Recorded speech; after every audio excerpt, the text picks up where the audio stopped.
Hello? Yeah, Prof. Oh, okay. All right. So, who are the organizer here? Aiman, Prof. Who? Amin. Aiman. Oh, Aiman. Muhammad Aiman, yeah. Yeah. Okay, so Yes, Muhammad Prof. Aiman dah final year. Now you are final year now. No, Prof. I'm still at second year. Second IR. year. Oh, Yes. okay. So you have President Iris, Prof. yeah? President Iris. President Iris. Yes, yes, yes.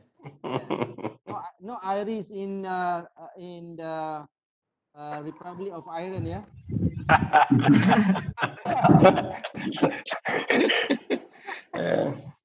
You are teaching in Singapore or you are teaching in Malaysia? Casey. Oh, well, I have been teaching in Singapore, but I'm now a COVID-19 refugee in Malaysia. And so while I hold this refugee status in Malaysia, Yatna has very kindly invited me to do some guest lectures for his department. Okay, that's good. That's good. Now he's teaching our faculty, Prof, every week. He's teaching in our faculty every week. Yeah, Fuha. Oh, do you pay him? Okay, so we have Elia. Elia is our student. Yes, the professor. Okay, and who else here? We have Siti Susanto. Yes, I'm not a Malaysian, Prof. I'm Indonesian. Namanya aja sama. Oh, okay, Susanto, but Susanto of course is Yeah, Indonesian. So you are from which? From Ailangga or from Jember? right, right. From She's from Erlangga, IR. Prof. Mhm. From? Pak Dugis colleagues and also Bu Anit, Bu Baik colleagues, Prof. So this is Okay. my first time Yeah, seeing you Oh yeah, yeah, yeah, yeah. line. Yeah, even though I heard your name a lot in Okay. Surabaya. Mhm. Okay, in Surabaya. All over Yes. Surabaya, yeah? All over East Java, Prof. East I know Java. you, sir. Wow. Wow. It's huge place to go. Yes. We have Harrison. How many here today? We have around we have how many? 120. Wow. 120. It's a good number. We Totally the currently class, have Prof. 120 participants, Prof. Okay, that's good. That's good.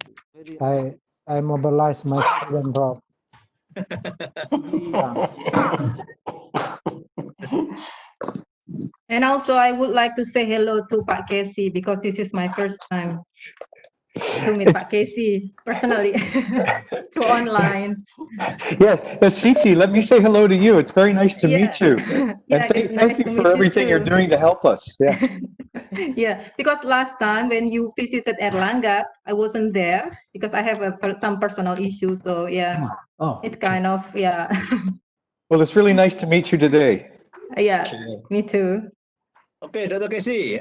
I also forget to introduce my head of department, Sir Abdul Hafiz. He's my head of department. Hi, how are you, Casey? Listen, Almost, is it? actually, I almost forgot the face of Cak Hafiz. Okay, no, it's a pleasure to meet you, and I want to thank you very much for making this possible for all of Yeah, us. yeah, same here, same here.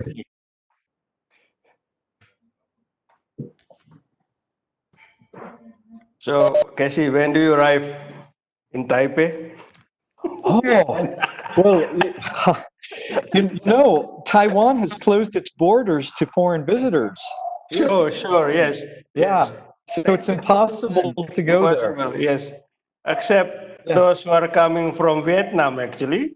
Very soon they will open. Yeah. Okay, okay. Well, I hope they'll open it to visitors from Malaysia as well. Sure, sure, sure. Okay, I think we shall start. Sure. Maybe we can ask for Miss Wan Harrison, our moderator today. Hello, Harrison.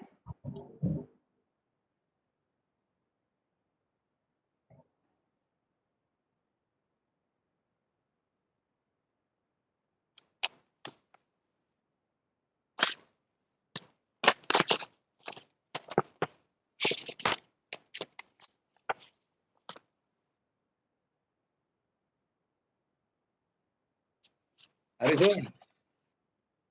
Soon. Harrison.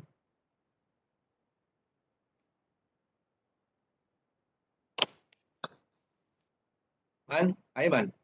Ya, Zul. Kenapa Harrison tak boleh? Mungkin dia kena masuk balik kot.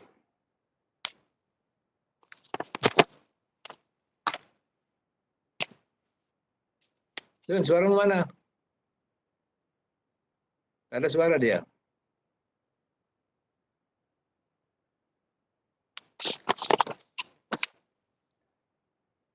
She try to talk tapi kita tak boleh dengar.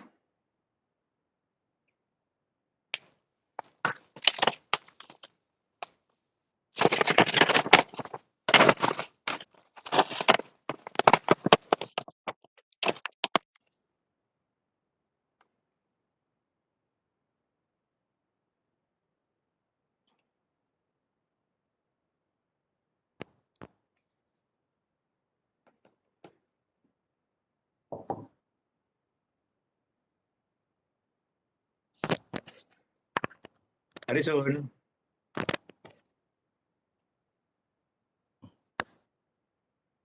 This is our Vice Chancellor, KC, Professor Dr. Afandi.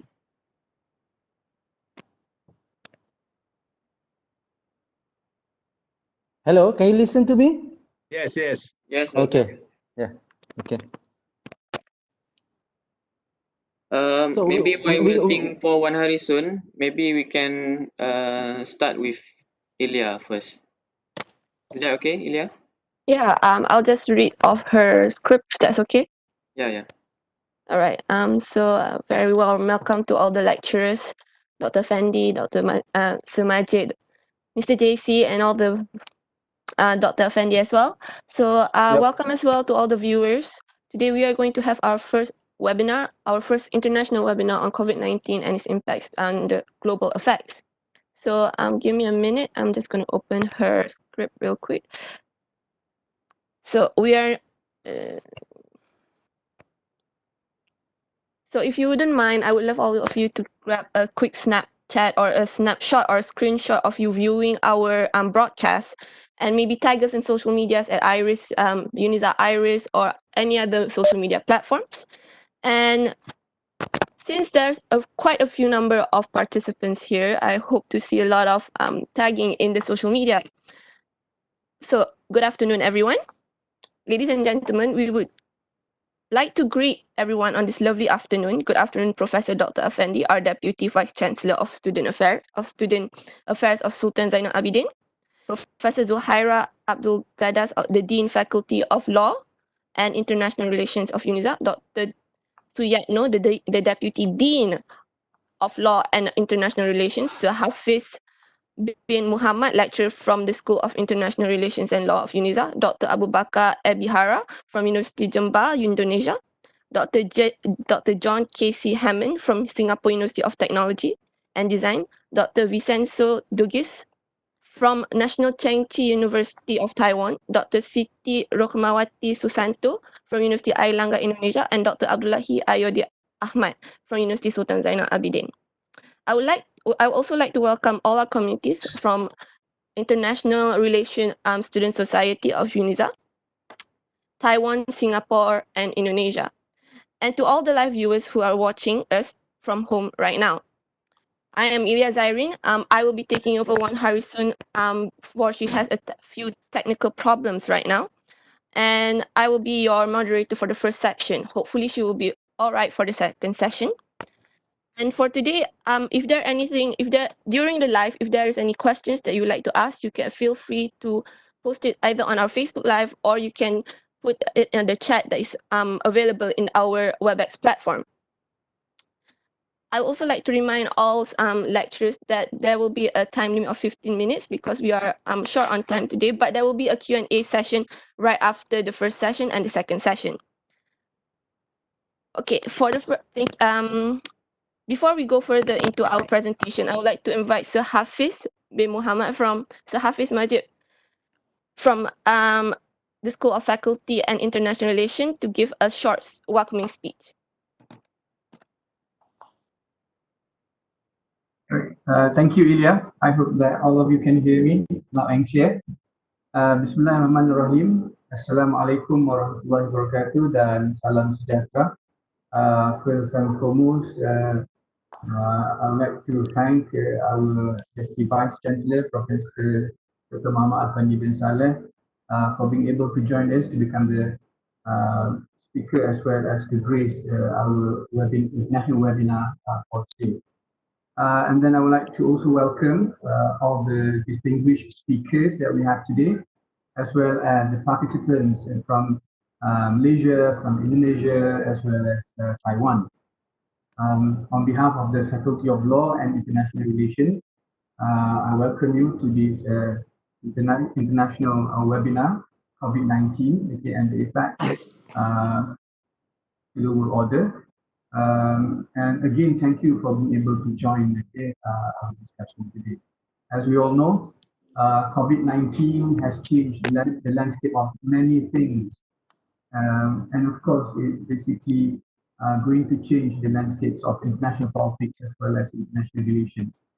Therefore, as students of international relations, I think we must be ready to analyze, to understand, as well as to embrace the change that may or will come. All right, and because of that, IRIS again is bringing us today speakers again. We have Dr. Abu Bakar Ebihara, we have Dr. Vicencio Dutis, we have Dr. John Casey Hammond, we also have Dr. Siti Rahmawati Susanto, and we have our main speaker, Professor Dr. Muhammad Afandi Saleh. All right, not just to grace the event, but also to present, not mistaken, on what has been done by Malaysia's government on fighting and combating COVID-19. I would like to take this opportunity as well to thank the IRIS committee for organizing this event under the guidance of Dr. Siatno. All right, and thank you again. And I hope that all the participants here from Malaysia, Indonesia, and Taiwan will enjoy our international webinar. All right, on COVID-19, and inshallah, okay, if things go smooth, then most probably we're going to have more international webinar, and most probably this will become the norms until we found the COVID-19 vaccine. All right, and inshallah, if we find the vaccine, then most probably we are going to have our normal face-to-face seminar classes. Again, thank you so much. Okay, I give back to Aya. Thank you. Assalamualaikum. Waalaikumsalam. Thank you once again, Sir Hafiz, for that speech. Now, ladies and gentlemen, I am sure that this pandemic does not affect us as students, but also affects everyone from teachers, lecturers, companies, and frontliners, and many others. So, more greatly affected is the world itself. Everyone in the world is affected by COVID-19, regardless of who they are, their race, and which country they are from. The state's interaction, relations, and behavior are also changing to accommodate better towards the pandemic, adapting to the new normal of the world. So today, in our webinar, we will be talking about the new normal, the regimes of states post-COVID-19 challenges, and more interesting topics. So I would like to first invite our speaker, I'd first like to invite our first keynote speaker, Professor Dr. Afandi Saleh, the Deputy Vice Chancellor of Students Affairs in UNISA, to enlighten us on the topic discussed today. Please welcome Dr. Afandi. Thank you, Aliyah.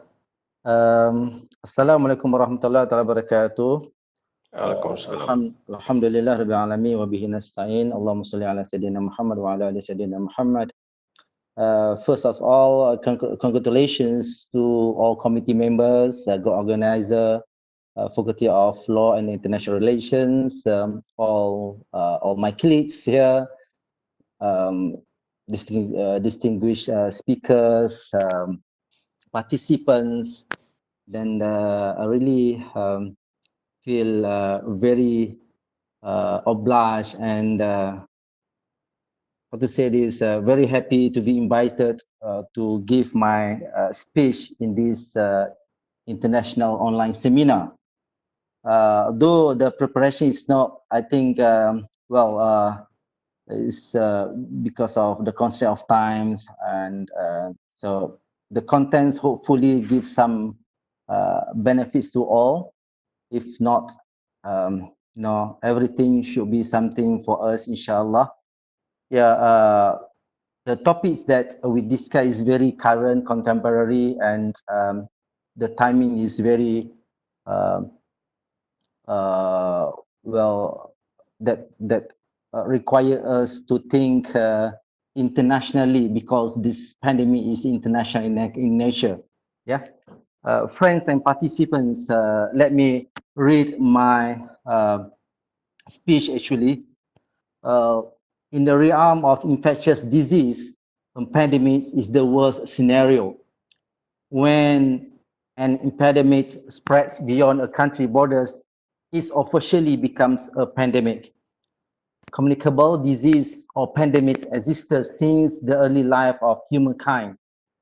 The more civilized humans beings, the more civilized humans, the more civilized people became, building cities and forging trade routes to connect with other cities, or waging wars with other nations, the more likely pandemics became. We may see in the timeline of pandemics in human history, for example, a turning plague in 965 AD, Cyprian plague 250 AD, Justinian plague in 541 AD, the famous or the infamous Black Death in 1350, and the Spanish flu in 1918. All these have a common themes. They share the common issues. They were international. They were pandemics that crossed the borders.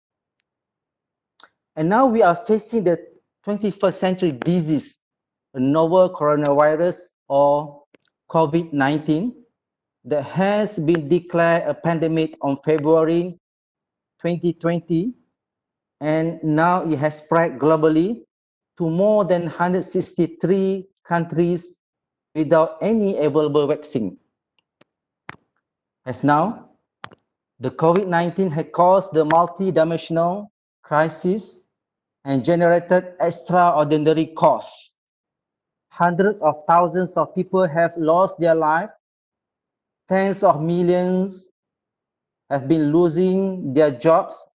Billions of children, including the participant here, now have been shut out of school or universities.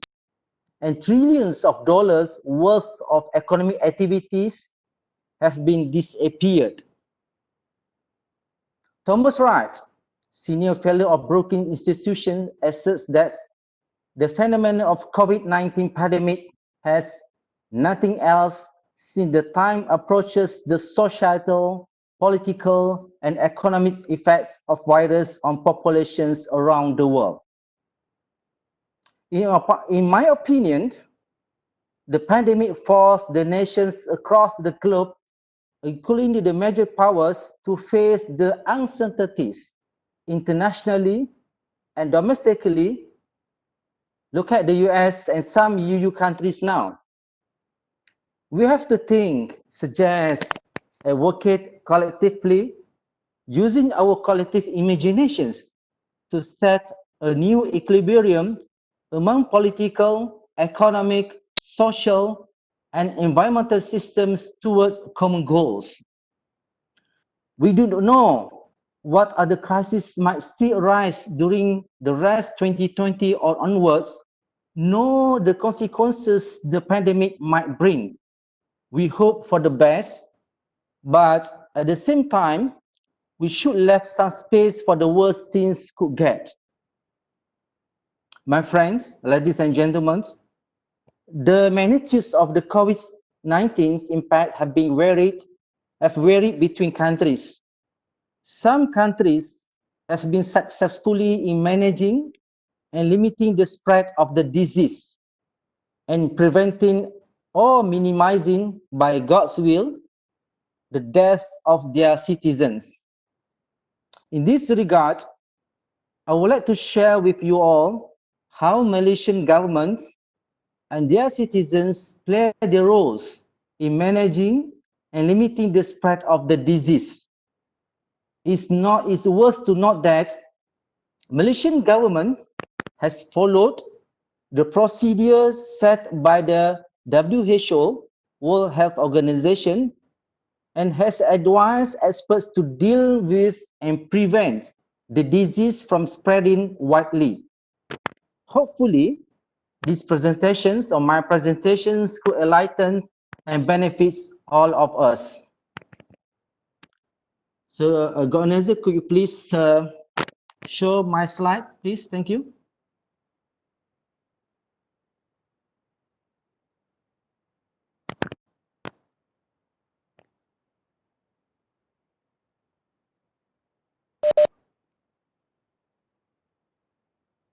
Can you see? Yeah, thank you. So my contents of presentation will be divided into 4 sections. The first section is the COVID-19 in Malaysia. The second section, response to COVID-19. And the third section, state capacity. And the final section, how should we respond? Next. So this is the timeline of COVID-19 in Malaysia, how we respond. 20 January 2020, the first case of COVID-19 in Malaysia was detected that we believe is brought by the Chinese to Malaysia, but the Chinese from China from Malaysia to Malaysia. On the 11 March of 2020, the COVID-19 has been declared as pandemic by the WHO. The pandemic means the disease spread globally now. It's an international issue. On the 17 March 2020, Malaysia recorded the first fatality due to the pandemic. And on the 18 March, Malaysia announced became the first Asian country to impose an aggressive 14-day movement or control order, MCO, nationwide, effective from March 18, 2020. And this is for 2 weeks first to help flatten the curve of infection. So this is the first step taken by Malaysia. It's quite aggressive. Yeah, all the citizens or people in Malaysia stay at home, cannot go out, and we impose strict regulation, strict enforcements. Some goes to jail or went to jail because of because of this MCO. And we impose control order next year. Control order. The government of Malaysia has made a drastic response to the issue of pandemic by declaring control order on 18 March 2020. We have taken 3-step movement control order, MCO, enhanced movement control order, EMCO, conditional movement or control order. Next. So this is the first drastic action taken by the government, MCO, movement control order, by shutting down government and private premises, all the schools, university, government offices, and private institutions has been asked to close down. We call it lockdown, and we impose travel ban. Cannot go overseas, and the people from overseas cannot come into Malaysia. We also impose restrictions of movement within the country. We cannot go, beyond our district, let alone to the other country or to other states. Next. Movement control order, shutting down government and private premises. All government and private premises are to be closed and all operations are to cease except for those that come under essential services. What does essential means? The Prevention and Control of Infectious Disease Act regulation to list down the definition of essential services as follow: food, water, energy, communication and internet, security and defense, solid waste and public cleansing management, sewerage, healthcare, and medical, including dietary supplement, banking and finance, e-commerce, logistic, confined, to the provisions of essential services. And if you,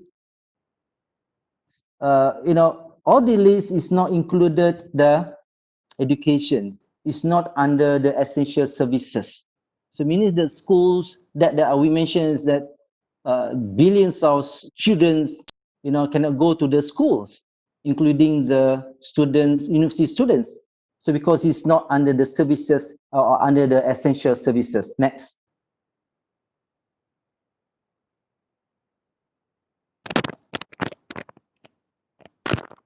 Next.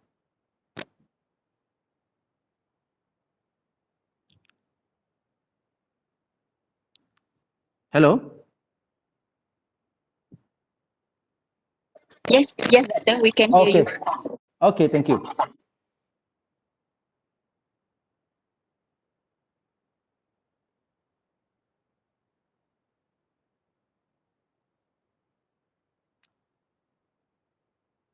Travel bans. Malaysian citizens not permitted to leave and non-citizens are not allowed to enter the country. Malaysian overseas may return provided that they undergo medical examinations upon the arrival and subject themselves to 14 days quarantine. Well, Malaysians government spend a lot. I think more than 100 million we spend for this Malaysian overseas Samaritans. Most of our students overseas we brought back to Malaysia. We sponsor the air ticket and then we quarantine them in the hotel. Why? And then this is quite a successful project, actually, program. And for the non-citizens, only those with diplomatic status, permanent residents, and expatriates with working visa involved in essential services will be permitted to enter Malaysia on case-by-case basis. And also, but still subjected to 14 days quarantine upon entry. Next.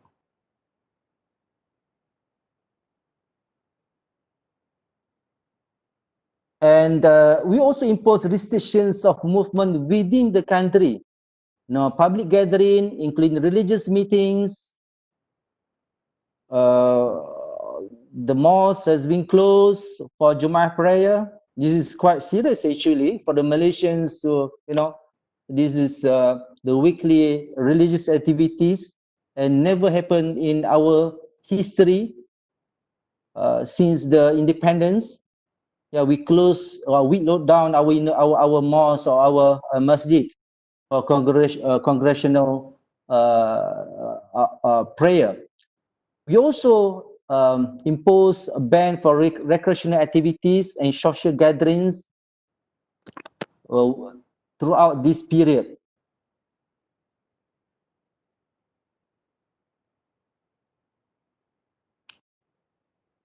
Travel from one place to another place is not allowed within Malaysia unless it falls under one of the following special purposes: to perform any official duty, to make journey to and from any premises referred to in Regulation 5 that we mentioned before, to purchase, supply or deliver food for daily necessities, to see healthcare or medical services, or any other special purpose or may permitted by Director General. In this case, in the movement control order, the authorities, especially the police and the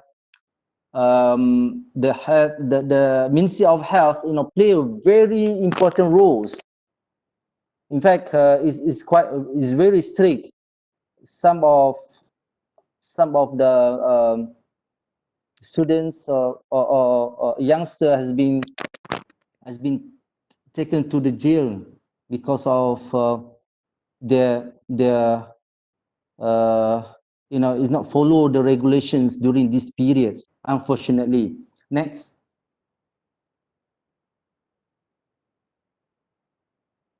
Yeah, this is a restriction of movement within the country, nor gathering for religious, sports, recreational, social, cultural purposes. Sport, recreational, social, and cultural purposes not so, well, it's important, but for the Malaysia who I believe is quite religious in nature, yeah, the restrictions of movement for gathering or for religious activity is very for us is something that that I mentioned is never happened before. It's very serious. Even during the occupations, during the colonial periods, there is never happened for the Malaysian. They cannot go for Jumaat prayer, but now they are banned for the Jumaat prayer. This is something I think in our history is something that I can say something that's a big issue. Yeah, even I asked some people that some old men that lived before the independence said that we never experienced this kind of strict regulations.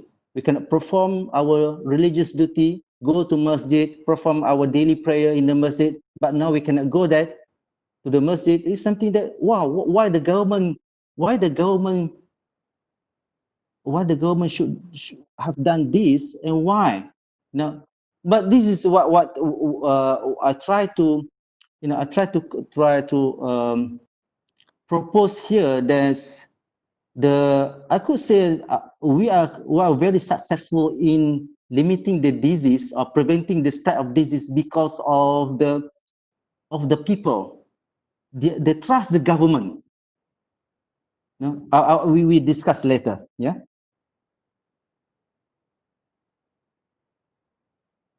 This is, for example, the poster.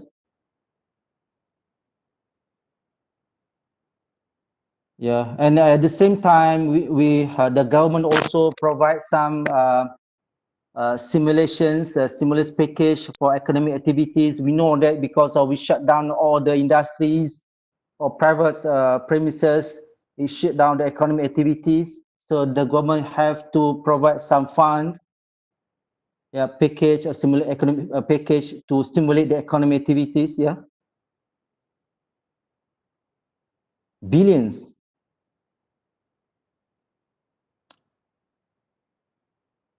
Next.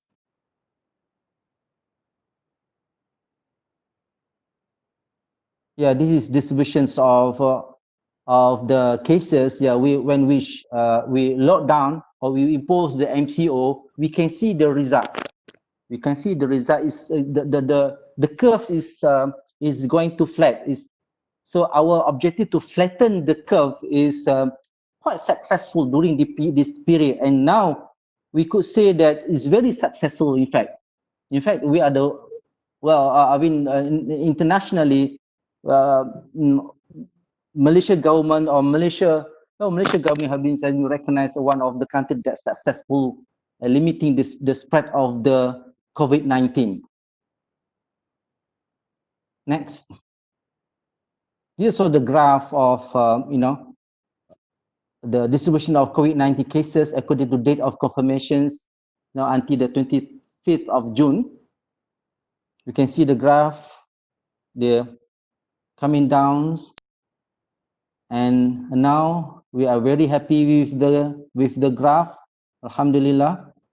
And now we can perform our religious obligations. We can go for Jumaat prayer still under certain regulation. Yeah, next.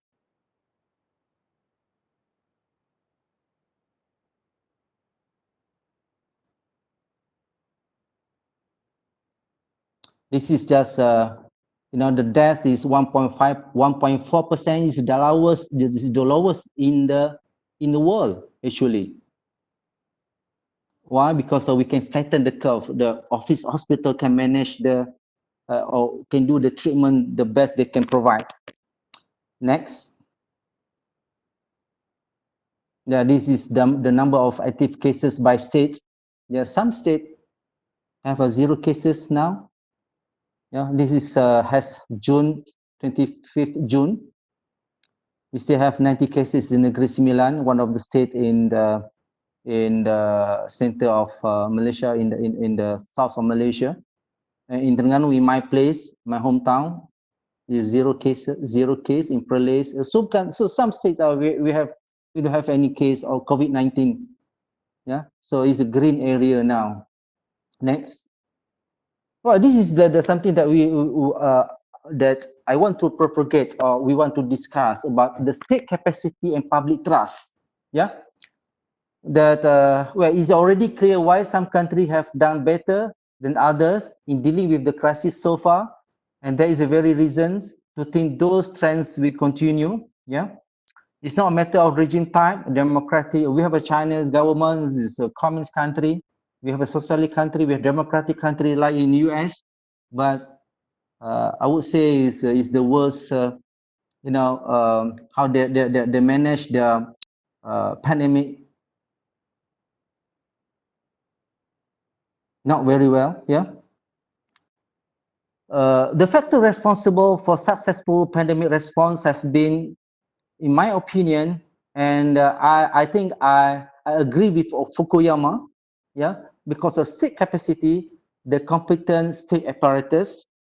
Second, social trust, a government that citizens trust and listen to. These are that I mentioned earlier.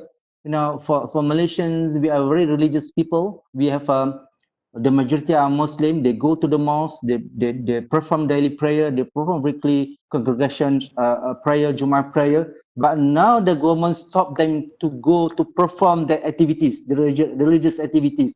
It's something harsh, something that never happened before. But still, the people trust the government, follow the order. They don't go, and at the same time, they don't oppose it. You know, I watched videos yesterday. In America, they opposed to wear the mask. There is a demonstrations. My God, I say, just a mask. They nearly to have a riot because of mask. But in Malaysia, they are not allowed to go to perform daily prayer in the mosque, but still the people obey the government.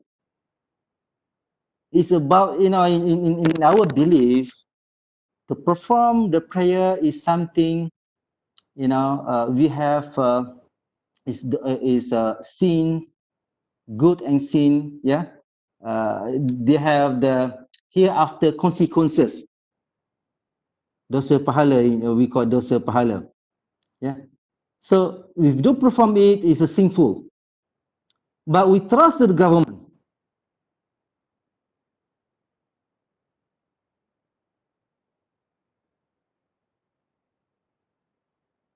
Can you listen it? Yes, Doctor. Yeah, this is some interruption before. Yeah, this is why I say that social trust the government. Our society trust the government. Yeah. Hello, can you listen it? Yes, I can listen Yeah. to it. Okay. And the third one is the leadership. The leadership. Although these are new governments, you know, we have a political issue in Malaysia. Yeah. We have a new government, PN government. Yeah. And under the new leadership of Prime Minister Nassim Mohudin. But for the society, we obey, we follow the orders, and everything goes smoothly. Alhamdulillah. Yeah. Next. So, in the issue of state capacity and public trust, country with capable, legitimate government, legitimate and effective governments, we come through relatively well and may embrace reforms that make them even stronger and more resilient. Sorry, Yeah. Doctor. Yeah. Doctor, can you Yep. please change your rotation of camera? Yeah. Yeah, to that position. Oh, okay. Yeah. Okay, thank you, Doctor. Thank you. Yep. Right. Countries with capable, legitimate, and effective governments, we come through relatively well. In the case of Malaysia, I would say, and may embrace reform that make them even stronger and more resilient, thus facilitating their future outperformance. Countries with weak state capacity or poor leadership will be in trouble, chaos, stagnations, if not improvement and instability. Well, in a very democratic country like US, in some European countries, yeah, they still have the issues of leadership. They still have a leadership issue of public trust. Sorry, this is a typo. This is a public trust. Sorry, this is a public trust. Yeah. Then what I would say, or I would emphasize here, is the public trust is the most important things or important ingredient or formula that make Malaysia successful in managing the pandemic. How the people trust the government, how the people trust the order, how the people follow all the regulation, though it's very strict, though against the religious, you know, the religious rules, yeah, that have been we obligated to follow the religious rules centuries since the independence, but now the government imposed the strict regulations not to perform daily prayer in the mosque. We still obey it. Yeah. So I would say this is the key ingredient, the key formula how the Malaysia successfully flatten the curve, yeah, managing the pandemic, and we become one of the best country that provide show the leadership in managing this pandemic globally. Yeah, so this is how we respond. We're not very how we can say that Malaysia is not really scientific country like people in the West, in America, in Europe, yeah. But still, we believe in science. When the Ministry of Health say this, do have you have to wash your hand, don't shake hands. Malaysian they love to shake hands. They go everywhere, they shake hands because it's a part of our culture. But now there's a new norms. Nobody. We let's shake hand now, yeah, and we trust the science. We trust the authority that tell us what to do and what not to do. And secondly, we trust the public authorities. Like I said, we trust the Ministry of Health. We trust the police. We trust the all the authorities, yeah. And the third one, I think this is also part of our culture, probably cooperations, gotong royong. Part of our culture, trust in cooperation. We cooperate. Well, in our university, yeah, we cooperate each other how to manage the pandemic within the university. Yeah, within the ministry. Alhamdulillah, we manage it. There's no same case in our university. And in fact, we try to help even the parents of our students. They have that face the economic issues because of this lockdown or this issue of movement control order. Nobody can go to the work. For the government servant, they have the salary monthly. The salary goes to their accounts. We can have our salary, but for those who work daily basis, yeah, they cannot have they earn nothing during the period. So this is how the people cooperate to help each other. This is how the zakat. This is how all these NGO play the role to help the people. So cooperation is also the key ingredients how the Malaysians successfully face the issues of pandemic or COVID-19. Yeah. So this is my opinions that I based on the writings of Fukuyama. He gave a very wonderful theory or wonderful understanding of how the government control the pandemic, and I would say what he believe is consistent with what the Malaysians has been doing, yeah, to tackle the issues of pandemic COVID-19. Yeah, so I think that's all for my presentations. Hopefully benefits to you all. Thank you very much. And I also the organizer, yeah, the organizer request me to officiate this seminar or this webinar, the online seminar. Therefore, I'm very humble with to officiate it with the words Bismillahirrahmanirrahim. In the name of God, the most merciful, the most compassionate. Siru ala barakatillah. I officiate this online seminar. Thank you to all organizers, to all committees, our colleagues here, participants. So hopefully the seminar smooth and we can gain something from the seminar. Assalamualaikum warahmatullahi taala wabarakatuh. Waalaikumsalam warahmatullahi wabarakatuh. Hello and hi to everyone. Assalamualaikum. I am Wan Harisun, your moderator for first session. Just now, Ilya had taken my part because, you know, when we are in the internet session, there's some audio connection and video connection problems. So now I am here with you. And from Prof. Dr. Afendi's point just now, I believe it's already enlightened us and highlighted to us about the internal, how did the internal government actually solve the problems, trying to solve the problems throughout the COVID-19 process. So before that, I would like to introduce actually Ibu Indira Maria Wakil, which is also from UPN Jawa, as our panelists, not also as our panelists, but as the audience for us today. I want to introduce Ibu Indira Maria today with us today. And then I would like to actually say more about what Prof. Dr. Afendi said. It could be seen that what Malaysia have done in the internal section can be counted as successful because of how the public trust the government to actually help each other to help combat the problems of COVID-19.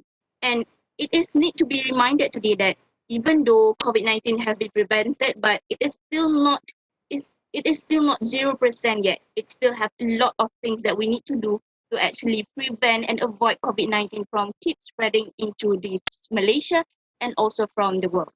And today I would like to say very, very welcoming to all persons that are watching right now. I would like also to ask you guys to actually tag us in our Instagram or take a screenshot or snapshot on yourself watching our Webex webinar today. So you can just tag us in Instagram on Iris Instagram IRISS.uniza. So just now we already heard from Prof. Dr. Afendi Saleh about the internal government, how the internal part of the government have tried to prevent the COVID-19 from keep spreading. But how about the state itself? How is the world in the COVID-19? How is the world in the COVID-19? So in this thing, we are going to go to the next speaker with the point, which is with the title, Democratic and Authoritarian Regimes After COVID-19. It is kindly reminded to all speakers that you have 10 to 15 minutes for the presentation. And now I would like to actually present to you Dr. Abu Bakar Ebihara from Universitas Jember, Indonesia, to deliver his presentation. And I would like to remind also to all the participants, you can just ask the questions in the box in the chat section. You can just type your question in the chat section and send it to us. At the end of the section, I will read the questions for all of you. Okay, now, thank you, Dr. Abu Bakar. You may now start. Okay. Okay. Assalamualaikum warahmatullahi wabarakatuh. Very good afternoon. Is my voice is clear enough?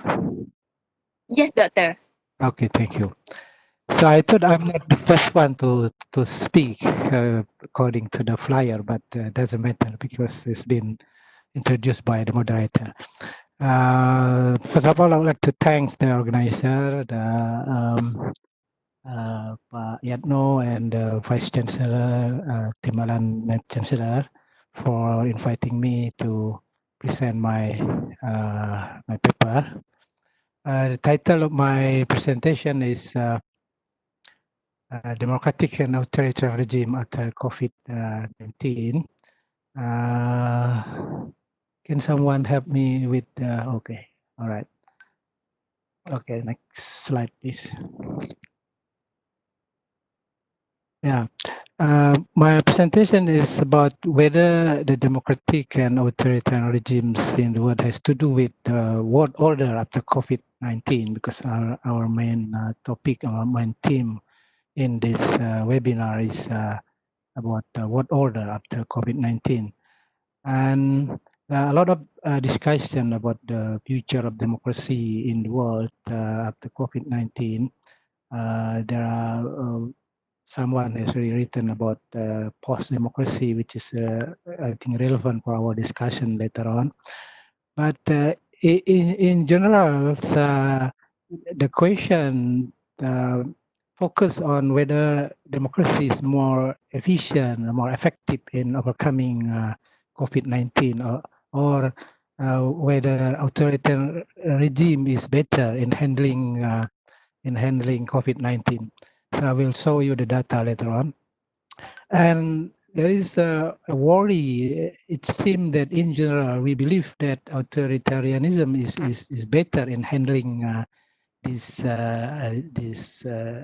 disease, because they have a centralized government. They can order people easily. They can mobilize people or things like that. So there is a general assumption like that. Next slide, please. Yeah. Next. Yeah. Okay. And but in my opinion, so my argument is that both authoritarian and democratic regime actually has the limitation in overcoming and facing this disease actually. And I will discuss this later, and I'll also discuss what kind of global order is likely to develop in relation to democracy and authoritarianism. So next slide, please. So my presentation will be divided into 3 parts. So I will talk first of all about the threat of the COVID-19 and democracy, and then problematic solution, the lockdowns I consider as very problematic. And then the third part will be about whether there is hope for democracy or not. Next slide, please. So actually, there is a general agreement that no country is ready actually to face COVID-19, because this is a new threat, new disease. Although prior from this, there has been a lot of pandemic like malaria or HIV. It's a global disease like this before, but still people didn't anticipate this kind of threat. And I will show also the data to show you which government model is more successful in handling COVID-19. So we can see here liberal democratic states. The case which is most, I think we can see in the USA, UK, Spain. So they are among 10 countries which is with this disease. USA is number 1. So this is a liberal democratic state. And next slide, please. And non-liberal democratic state, we can see here number 2, number 3, number 4, Brazil, in Russia, India, Peru. So all these are democratic states, but we consider as non-liberal democratic states. Still, they are among the top countries which is finding difficulty to overcome COVID-19. And next slide, please. And you see, this is the authoritarian states. So Saudi Arabia, we consider as a authoritarian state. Qatar, China, Vietnam, and Vietnam, I think is something surprising, because it is a country which is, I think, so far the most successful in overcoming COVID-19. There are only 4 people that. Yeah. And so next slide, please. So this is the table to show you among 12 countries, which is shown here. They are all, I think, from democratic countries. USA, Brazil, all these countries are democratic countries, and they are all having problem in facing COVID-19. Okay, next slide, please. Okay, from the table, so we can see in general that democratic countries having difficulty in compared to authoritarian regime in handling COVID-19. So this is something to do with, as I mentioned before, because the democratic countries, they respect individual freedom, so they have to hear the people's voice, so they have to negotiate. And in particular, for example, in the United States, the lockdown policy was not really successful because since April, for example, people want the government to stop the lockdown because they're having difficulty with the economy. Also in other countries like Indonesia, people also start complaining about the lockdown policy implemented by the government because the economic problem they face. But there are also, I mean, democratic countries which is successful in practicing, in implementing lockdowns. Countries like UK, for example, Australia, New Zealand, Taiwan. So Taiwan is a democratic country as well. We will hear later on about this from Pak Dugis, I think. Korea, Thai, Japan. They are all democratic countries, and they are all very successful, I think, in preventing the spread of COVID-19. So I think in general we can see it is difficult actually to conclude that authoritarian regime is more successful than democratic regimes in handling COVID-19, because we have also some successful democratic countries and also some successful authoritarian countries in terms of overcoming the COVID-19. Next slide, please. So what are these countries doing in handling COVID-19? The main policy was, I think, is lockdown, but it depends on the countries. I mean, some countries. Please, next slide, please. I'll show you. Next slide, please. Here, for example, in Southeast Asia, we can see Brunei has implemented a totally lockdown policy. Cambodia imposed quarantine. Indonesia, large-scale social restrictions. So they don't call it lockdown, but they call it large-scale pembatasan sosial. I forgot. And then Malaysia totally lockdown has been explained by Prof. And then we have Laos, residential lockdown, and Myanmar, Philippines, totally lockdowns, but still they are not really successful in overcoming the disease. And Singapore, so Singapore, they don't implement lockdowns. They call it enforced social distancing. Thailand, partial lockdown, but they're still able to limit the spread of COVID-19, although they are not having a totally lockdown policy. And Vietnam, they call it aggressive response in the fight with such unprecedented disease. So this is the policy, the lockdown policy in Southeast Asia countries. Next slide, please. And we can see here in the table, Singapore cases happen is very high, the highest, I mean, in Southeast Asia. But the total death is not big, it's only 24. Indonesia is number 2 because of the population, I think, but the total death also is quite big. And then number 3, as I mentioned, the Philippines, they implement a total lockdown, but still they're not really able to to limit the spread of COVID-19. And Malaysia, cases is quite big, but the total deaths is quite low. So you can see here Thailand as well. I mean, although they have a partial lockdown, but they managed to limit the spread of the COVID-19. So we can see here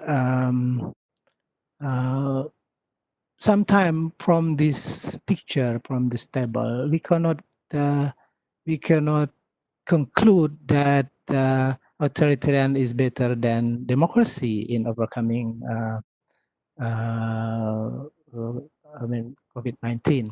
So it depends on how effective, as mentioned by the keynote speaker previously, that sometimes it depends on the leaders, the government, the consistency of the government in implementing the policy. So next slide, please. So this is what has been done by the Vietnam government. So this is the example of the most successful country, which is being able to overcome COVID-19. So they have a very, very aggressive policy. They call it overreaction, very offensive, and early containment. So they have anticipate this spread earlier before it comes to Vietnam. Okay, next slide, please. Okay. So we see from the securitization theory, so if country have been able to securitize that issue, it's more likely that the policy, the lockdown policy, can be implemented easily. I mean, case of Malaysia, for example, you know, people, I think people has been securitized, feeling that they are very threatened by this disease, so they obey the government, although they cannot go for prayer in the mosque, but they still accept this policy. So if we look at from the so-called securitization theory, the country which has been successful in implementing the lockdown is the country which has been securitized. I mean, people are able, government are able to convince the people that the threat is need to be taken seriously, has to be there should be an extraordinary policy taken to overcome this disease. Okay, next slide, please. Next slide, please. Okay, this is okay. But actually, if we look at securitization from democratization, securitization is a process which is outside the democratic procedure. I mean, so they bypass the democratic procedure because we don't know this democracy. We can convince the people that this is extraordinary threat to our people. So we cannot discuss, we cannot overcome this through the normal procedure, through democracy procedure. So either democratic regime or authoritarian regime, actually they don't really follow the procedure. I mean, they don't, in this case, then the political system does not matter. So because they all don't follow the decision-making process, they just jump to the extraordinary policy. So that's what I think in with regard to the lockdown policy. So they don't follow. It doesn't matter whether you're democracy or authoritarian regime, because the most important thing that you can overcome the the disease. Next slide, please. So then now we can see every countries they compete. I mean, they try to solve all of this problem individually. We don't see any effort to cooperate. I mean, to cooperate. Malaysia, for example, are very proud, or Indonesia also proud with their own policy. Vietnam, they are very proud that they have been able to overcome this disease. But there is no concerted effort to overcome this global problem. Actually, we see that this disease is a global issue, global problems, a global health problem, I think. But I mean, but no countries try to cooperate. For example, there is a WHO to help this issue, but countries like America don't like WHO. They even America want to leave WHO. And what is the implication of this to democratic countries? I mean, if we see here, the impact of the lockdown policy is that this is what is called a post-democracy, according to Collins, that everything then has been centralized by small circle of political economic elites. So the most important thing then, the elites will decide what is good for the people. So there will be this tendency, and this tendency has been confirmed before, has been explained before by Colin by stating about post-democracy, where decision actually made by a small number of elites. So in this case, we see that the people, the core of the democracy is that the people's voice has to be heard, actually. But we can see case of COVID-19 confirm post-democracy theory written by Collins, that more and more decision is made by a small number of elite. Yeah. Next, please. So, so there has been a thinking of what people call cosmopolitan democracy, and issues like COVID-19 or global issues like this actually has to be settled in a global level. So there's been ideas that democracy should be brought about to the global level. In the global level, then people have more voice. I think we can discuss about this cosmopolitan democracy later on, but we rely on the current solution where elite is the most important institution to decide. Then we will see that we don't have we confirm the tendency that people will be left out, with people's voice will not be heard in decision making process.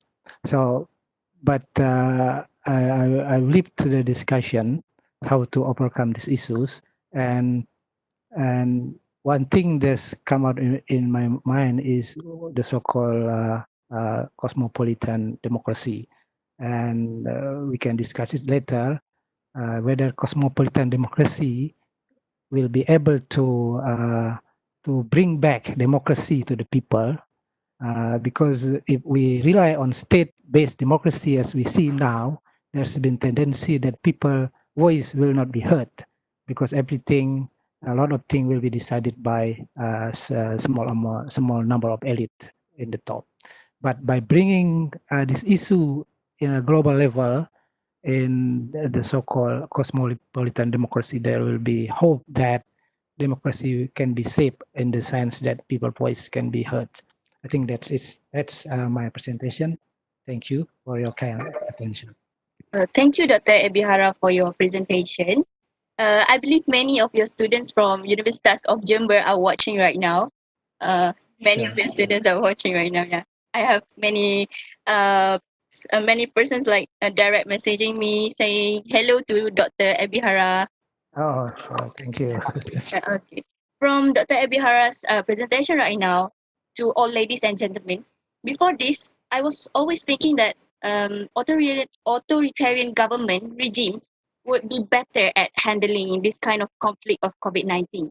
But after this presentation, I could actually see more enlightening me that doesn't matter whether it is a government of authoritarian or democracy, because in this time we can see that there are authoritarians government that successful in their way of preventing the conflicts, and also there are also some democracies government that are also successful. So it is depending on the government itself. So now we are going to the second one, but before we go into the third presenter, I would like to remind all of you that you can just ask question in the chat section. And now we already gathered some 2 to 3 questions already, and we will going to ask the questions after the third speaker has ended. So now we have already been talking about the internal governments of Malaysia, and then we are also talking about the world itself, the government of authoritarian, and also the democratic government, the regimes in the COVID-19. So now we are talking about some projects. I mean, the projects of road Belt Road Initiative. Before this, I was always thinking about this project because I've learned it in my class, in my international relations class, and so on. But after a moment in the COVID-19 time, I could see that it was less heard, and I can't like probably listen to it in only 1 to 2 times, and no news that can I hear from anything from the news or something. So today we have Dr. J. Casey Hammond from Singapore University of Technology and Design. But before I welcome Dr. J. Casey Hammond, I would like to introduce Dr. J. Casey Hammond, who is also a guest lecturer for Schools of Law and International Relations. He's been the guest lecturer third year students for the third year students of International Relations. And I believe Dr. Casey is very happy to be the guest lecturer for International Relations students in the future.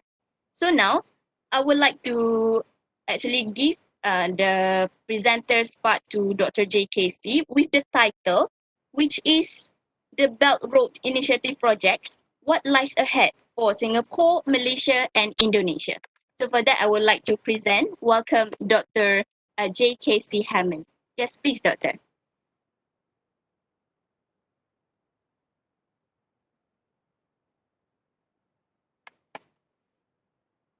Are you with us? Are you with us now, Dr. Casey?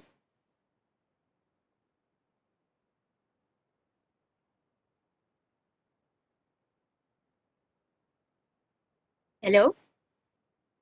Okay, maybe Dr. Casey is preparing himself.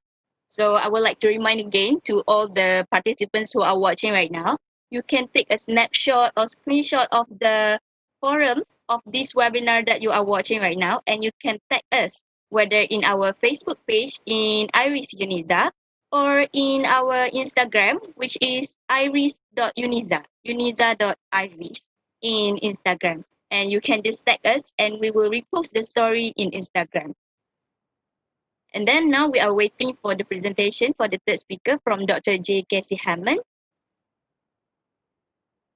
While we are talking right now, maybe I can see many students from UNIZA, Universitas of Jember, and also Universitas of Airlangga is with us now.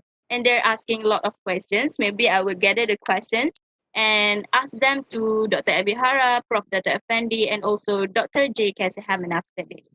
But in time of we are talking right now, may I ask all the participants whether you can hear me or not? Maybe you can comment in the chat section if you hear me. And I would like to ask, are you fine right now? And where are you listening to us right now? Are you in Indonesia, Malaysia, Taiwan, Singapore, or maybe from other part of the place? you can just comment in the chat section.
Are you enjoying this webinar with us now? And do you have like any difficulties to join?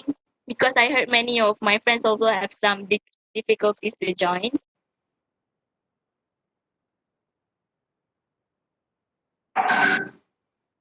Okay.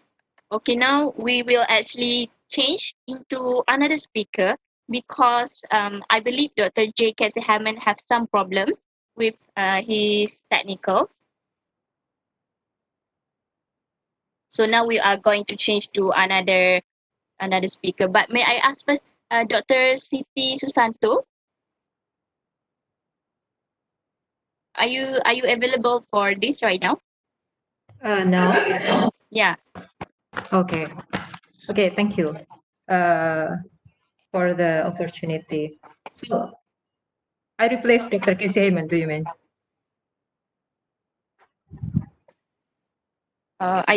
I can hear you. Hello. Hello. Okay. Okay. Okay. Yes. So I replaced Dr. Casey Heyman. Yeah. Thank you. Thank you very much, Dr. Siti. And I would Okay. like to introduce Dr. Siti is from Universitas Airlangga, Indonesia. Thank you for being with us, Dr. Siti Susanto. You're welcome. Yeah. Well, okay. Good afternoon, everyone. Assalamualaikum warahmatullahi wabarakatuh. Distinguished speaker, board of faculty, colleagues, and students, and also participants. Thank you for having me here. It is a truly honor for me as I can be here exchanging and sharing my ideas and thoughts among respectable scholars and students, and also in very respectable webinars. Into these presentations, I like to deliver a topic which is examining the impact of COVID-19 in the context of EU politics, European Union politics. And I break down within this topic, I break down my questions into 2 points. Yeah, please next. Please next the slide. And yeah, my 2 questions are, first, has COVID-19 become a new global challenge and changed AU political order? And the second one, to what extent COVID-19 has affected AU's policy? And yeah, to answer those questions, I divide my presentations into 5 parts. The first one is overview of European Union, and then the second one is about the COVID-19 in Europe, and the third one is response of European Union and its member state, and then the fourth one is my argument, and the last part is lesson learned that we can take from phenomenon COVID-19 in Europe. Excuse me, please, can you change the slide? Yeah, starting with the overview. Yes, next, please.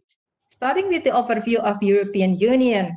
European Union is I think most of you already familiar with that European Union is the most well-established regional integrations. It has been established in 1952 with the initial members of 6 countries: Germany, France, Netherlands, Belgium, Luxembourg, Italy. And it is called as sui generis political entity. What is sui generis political entity? Yes, please, next. Sui generis entity is because it has a very unique characters in terms of multi-state as its member, which they are acting as a single collective entity. Yeah, there are more than 2 of regional integrations, but the most well-established regional integrations, which the member are acting on behalf of one organizations in one voice, is merely addressed to these institutions. And then, yeah, it has experienced various political dynamics. From the beginning is European Coal and Steel Community to European Economic Community, and then it changed into European Community, and then finally in 1992 it transformed into European Union. And yeah, it just experienced a very significant phenomenon when the first time in history its member have been withdrawn from the institutions. We already familiar with the Brexit phenomenon, which has happened officially in January 21st, 2020. And compared to other actors, international actors worldwide, European Union has very strong normative power. I think it's can differentiate with the US, which has a more realist approach, and then with others international actors. Yes, next please. And then regarding the case of COVID-19, it actually identified, it almost similar with Malaysia. Malaysia identified in January 24, and actually European Union had identified the case, the first case in EU continent in January 24 as well. And it was happened in French, and then followed by various cases and many cases in Italy, and then Germany, and also Netherlands and others. Of course, there was an initial response given by European Union, and if we can measure that response, it was very slow, uncoordinated, and confusing as well, and didn't show much intra-EU solidarity. So it's just sporadic response given by EU and its member as well. And then, yes, next. And then if we can see from this figure, we can see that in the beginning, it's just only few cases, but because of uncoordinated policy, uncoordinated collective policy, and then it's getting higher and higher, and it finally peaked in mid-April 2020. But after AU has finally realized that it is very disadvantageous for them, and then they finally have some coordinated action afterwards. and then it's getting lower and flattening, and hopefully now it's not yet zero case, but now it's showing the positive progress, just like Malaysia. Yes, next please. And then the first initial response given by the European Union was uncoordinated, full of confusions, and also it's so sporadic. I call it, this is the period of numb. They don't know how to react because maybe they are still shocked with the situations. There are so many reasons why this period of numb happened among these European Union member and also its institutions, its union itself. And the first one is because health policy is not part of the collective policy, rather it is part of domestic politics. So when we compare between, for example, Germany has required that its citizen and its people who live officially in the country must have what is called the health insurance. And if they don't have the capacity to fulfill the requirements, and the government will support the health insurance. And maybe this is different from Spain and Italy, which not really required about this kind of issue. So people are still able, whether they don't have, either have or not having this kind of health insurance. And then because health insurance is not the collective part of the AU policy, and then the AU policy doesn't have considerations to solve the problem when it will happen in their continent. Maybe one of the basic reasons because they don't have this kind of experience before. Of course, there was the Spanish flu, which has been explained by Prof. Afandi in 1918. But during 1918, the union has not yet been established. So in this case, European Union doesn't have adequate experience in tackling this kind of disease. Moreover, this kind of disease, coronavirus 2019, is a very, very new virus. And so it takes time to produce the vaccine or the remedies to tackling the disease. And the second one, AU did not even predict that the region will be the severest case globally. So maybe some of authorities thought that, okay, it happened in Wuhan and we are so distant from Wuhan, so far from Wuhan. Maybe Asian countries will get affected, but not European Union, as they believe it's Schengen visa and so on and so forth. But yeah, in fact, they are now suffer from the largest casualties worldwide.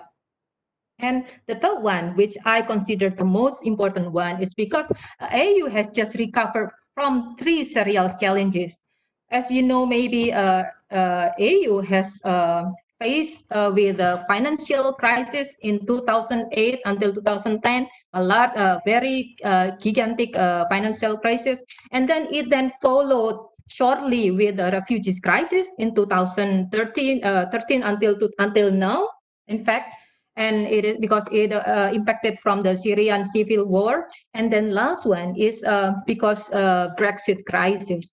So the uncoordinated policy happened because European Union just suffered from crisis fatigue. It's too exhausted to responding towards another crisis. They didn't expect that there will be another crisis, coincidentally with Brexit actually, but because the attention was more focusing on Brexit, so they didn't really care what happened in Wuhan, which is finally impacted European Union in very large scale. Yes, please, next. This is a figure of how within the uncoordinated policy, there was no significant restrictions given by European Union. In fact, the first European country which anticipate the coronavirus was Switzerland, and it is not part of AU. The AU country finally responded some 2 days after Switzerland issued a policy of self-isolations. And then the policy between member countries are very different. So you can see from the differences and from the priorities given by these member countries of the European Union. So yeah, they have very uncoordinated and very confusing to anticipate what is happened with the COVID-19. And then finally, this is actually the period of NAM happened until the European Union as an institution finally realized that this is not some trivia or some easy task to solve. Yes, next please. I call it as a wake-up call. Finally, European Union got the wake-up call after they realized that Europe become a new global pandemic epicenter. And the increasing number of disease, the infections number is getting higher and higher every day. And now it's one of the largest region with the tell number. So they just realized after the period of doing nothing, and then they just awake and try to do something after. Yes, next please. This is some figure that in March 2020, the top 10 ranked state which has the largest casualties of 5 of them, or most of them, are dominated by European Union member countries. First one, Italy, Spain, Netherlands, French, and then Germany. So, and then it didn't change significantly because in May, yes, please, next. In May, it also stay in the figure. Yeah, Italy is becoming number 2, but it's still Spain, France, Belgium, Germany, and now Netherlands in May. And in June, next please. In June, yeah, the number is slowly decreasing, but still the dominant countries are AU countries. But yeah, thanks God, the number is getting lower and lower, and hopefully it will be flattened next in the future. Not really far from now. Yes, next please. Yes, this is a general figure which compared between USA and AU, which they suffer from the largest casualties worldwide. And then from the figure, we can see that it peaks, actually the casualties happen in AU. It happened during mid-April, and then afterwards it's getting lower and lower. And actually the situation in US is more severe compared to AU. So we can see from this figure that AU relatively successful in controlling the disease. And now they are relaxing some restrictions, and they allowed students to go to school and university, but with the requirements of protocol COVID-19. Yes, next please. This is the second response given by a European Union after the wake-up call. And then after a confusing and uncoordinated policy, they try to collectively solve the pandemic, and started in March 19, they're establishing a strategic rescue stockpile program. What is a strategic rescue stockpile program? It is an effort, collective effort, to assure the provisions of medical supplies and equipment in all member countries. Previously, they don't have this kind of they don't have this kind of policy. They did something, but it's just sporadic disbursements of medical supplies. And because of confusions, there is a interesting phenomenon, interesting fact, that during the confusions, Russia and China went to European Union and offered some assistance towards several countries. But yeah, this kind of this period of now, of course, making more confusions among this European Union, because the Union they think that the Union didn't do nothing.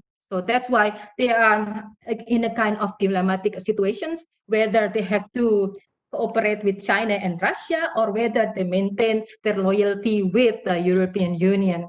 But with this rescue stockpile program, it is now back into the equilibrium, because they now back into the solidarity which once threatened by the virus. And then Ursula von der Leyen, the EU Commission President, said that this rescue stockpile program is the first ever common European reserve of emergency of medical equipment, and EU will put solidarity into actions. It will benefit all members, and this is the only way to move forward to overcome the crisis. Yes, next. Yeah, this is there were of course some collective efforts have been done by the EU, but the main point was in this diagram, where I collected some of collective initiative. Actually, they did something. EU did something. For example, slowing down the transmissions of disease, and then repatriations of people who EU citizen who has been stranded all over the world. And then the third one is giving sporadic disbursements of medical supplies, but it is not coordinated. And this diagram shows, this figure shows that there are then very intensive initiative happen after they realized that the wake-up call has just arrived. And the most important thing from this event was in 27th of May, where the European Council discussed the multi-annual financial framework on post-pandemic recovery plan, which approximately will take almost 2 trillion euros. I cannot imagine how much money is that. But yeah, they put everything, they sacrifice a lot of money to combat this kind of disease. And they call it, this program, as the next generation AU. So not new generation, but the next generation AU as a new comprehensive recovery instrument, where, and some of them will be allocated for 500 billion as grant. I cannot imagine how much money is that. And then 250 billion as loans. So approximately they provide 2 trillion euros to combat for this disease. Yes, next please. And then after making some collective meetings and discussions, finally they are believed that recalling and maintaining solidarity is the key for them to overcome this disease. Ursula von der Leyen said that this recovery plan turns the immense challenge into opportunity, and it integrates the solutions toward the previous crisis into what is called the comprehensive and long-term solutions toward the future challenges that might be faced by European Union. Yes, next. Von der Leyen added that this is the Europe moment, that the next generation AU is the Europe moment. AU will go it alone, and it will give the strong benefits for the next generations. Next generations will be representing the ambitious answer of Union to overcome all challenges, not only COVID, but all challenges that might happen in the future. Another highlights, next please. Another highlight also given by Angela Merkel. Angela Merkel is senior and the most prominent, one of the most prominent European leader. She said that that EU members should apply regional approach and compromise rather than nationalistic approach, which has been shown in the initial period of COVID-19 hitting the European continent. So next generation AU project is not only historical works, not only historical project, but also will bring them into another level in the future. Yes, next. So my argument in these presentations is really COVID a new global order?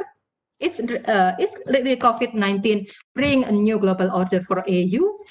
Before we answering that, the global I refers to definitions of global order according to Richard Haas. He said that global order is one of the fundamental concept as well as a lens through which to view and understand global developments and foreign policy choices. So when we think about global order, it will determine the dynamic of global international relations, and it will change the character of international relation actor. So what about COVID towards the European Union? Does it create new global order or just stay the same? Because many people think that COVID-19 has changed everything. Yeah, the questions will be found out after this. Yes, next one. Next, please. Yeah, there are two mainstream regarding explaining about IR scholar perspective of COVID-19. That COVID-19 changes global order, and it's been shown by Henry Kissinger, because the reality of the world will never be the same again after COVID-19. But in the other hand, Richard Haas stated that the world following the COVID-19 is unlikely changing. It just only accelerates the world history. So the point is very different between Kissinger and also Haas. So where is my positions? My positions in between these two mainstream. Last month, I wrote an article. I wrote an article in Indonesian newspaper. My argument was that COVID-19 has changed the global order. But regarding the European Union politics, I say differently. I say that COVID-19 has not changed the global order in European Union politics. Why? Why it can be so different? The questions, the answer is back to the characteristic of European Union. Yes, next please. Because as we remember that that European Union is sui generis political entity. It consists of 27 different countries, which of course will be complex in the dynamics, in the issue, in the conflict, and so on and so forth. So I think COVID-19 won't change anything in European Union. Why? Because actually COVID-19 is the continuations of serial crisis within AU in the last 2 decades. It's continuations after the financial crisis, and then after the refugees crisis, and then after Brexit. Because of these three previous crises, actually European Union has been fragmented, and this COVID-19 more given pressure in these fragmentations. But Alhamdulillah, we can say Alhamdulillah, the European Union can maintain its solidarity. Of course, it is hard, but this is also, I think it's a kind of blessing in disguise. Sometimes it brings you pressure, but sometimes it will increase your dynamic and adaptive capacity to transform AU into more resilient union as well as single market. And then the second one, COVID-19 is only give a temporary shock, not permanently. So after it just give a period of numb, and then the union is back to equilibrium. So yeah, the solidarity is still in the air, we can say so. And then the recovery plan that has been arranged by the European Union is eventually integrated with solutions with the previous crisis and also with the future crisis. It's not only addressing the problem of COVID-19. So I think it's quite logic when European Union not only focusing on COVID-19 as one and single problem. It will be another crisis happen in the future, and then the European Union has integrated all these possible crises in the future into one single comprehensive arrangement, what is called the next the next generations AU. Yes, next. So we can see, of course, it brings impact. Impact is the European Union has finally inserted the issues of health issues into the arrangement of the the next generation AU. It is together with the environment, the green perspective, because as maybe it is very new issues that in 2050 the European Union attempted to be the first neutral climate zone. So it will eliminate all the emission gas. So wow, but without sacrificing the economic growth. So it is very ambitious, because when we are talking about emissions, it will of course bring an impact towards the economic growth. But European Union want to cut that emission. It doesn't always mean that the economic growth will be lower and lower, but in another way around. And then the second integrations of COVID-19 is with the single market feasibility in the future. So there were a lot of effort to implement what is called the digitalizations of a single market. And then actually the third one is about COVID-19. But before COVID-19, the European Union has already raised this issue, but not specifically mentioned about COVID-19. AU just mentioned about security, because security has become the main problem. Refugees, and then what else? Terrorism, and then right-wing issues, and it all get together in one section, what is called the security. But here in this next generations AU, the AU just put health program into the arrangement. Yes, next. So apart from some confusion, uncoordinated policies of the AUs in the first initial period of COVID-19, we can see that AU is relatively successful in controlling the disease. Currently, the restriction is slowly relaxing, and then we can see that AU has proven that this kind of crisis will bring them into another level of world recognition. So because this is very extraordinary for European Union to have this kind of experience. But like I said before, it's just like a blessing in disguise. And to close these presentations, I just want to pick up some proverb from Africa, portraying the struggle of AU in combating the crisis, in combating the COVID-19. By if you want to walk fast, walk alone. But if you want to walk far or even further, walk together. And yeah, this just represents what happened in the European Union. Thank you. Assalamualaikum warahmatullahi wabarakatuh. Waalaikumsalam warahmatullahi wabarakatuh. Thank you so much, Dr. Siti Rokmawati Susanto. From Doctor's presentation right now, we can see how the European Union chronologies from how they are starting to actually receive the pandemic of COVID-19 until today, how they manage to actually manage how to prevent COVID-19. So just same with us, like Malaysia and other Southeast Asian countries, they are firstly having a lot of crises with the COVID-19, and then from now they are decreasing from time to time. So it is true what Dr. have said just now, that EU itself at first, of course, they have their numb phase, we say, because the numb phase, Malaysians, of course, also have that kind of thing, as many countries from all the world also have that numb phase. It's just that maybe because of EU countries, they have a lot more citizens, a lot more of other geographical factors and other factors that may may actually include them as the most increasing numbers of COVID-19 rather than Southeast Asian countries. And then now we are going to proceed.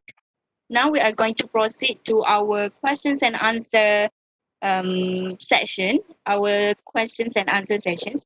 So from just now we have the first speaker, second speaker, and third speaker. The first speaker is Prof. Dr. Fandi. Second speaker is from Dr. Ebihara, and third speaker Dr. Siti Rokmawanto Susanto. So from now on, we have like 20 to 25 questions, all of them. So I will not going to answer all those questions. I will not read all those questions, but I will read these questions that I randomly pick from the questions. Okay, maybe these questions, the first question is going to be for Dr. Ebihara. Okay, Dr. Ebihara, please be ready. So the question is, my question is for Dr. Abu Bakar. As mentioned in your slides, liberal democratic countries are having difficulties in handling COVID-19 due to mainly freedom, because of freedom. Does this mean that authoritarian regimes are forcing people to stay at home? Or is it people obedience to the authorities? How do we compare Malaysia, Thailand, and South Korea in terms of obeying the authorities? Thank you. That's all the questions for Dr. Ebihara. Is it clear, Doctor? That is clear. Okay. So thank you for the questions regarding this liberal democracy and authoritarian regime. How do they handle COVID-19? As I actually mentioned in the slides, in the data that I found, it doesn't matter whether it is a democracy or authoritarian. What is matter is the government policy, government power in implementing lockdown policy. So this policy is depend on what I call securitization.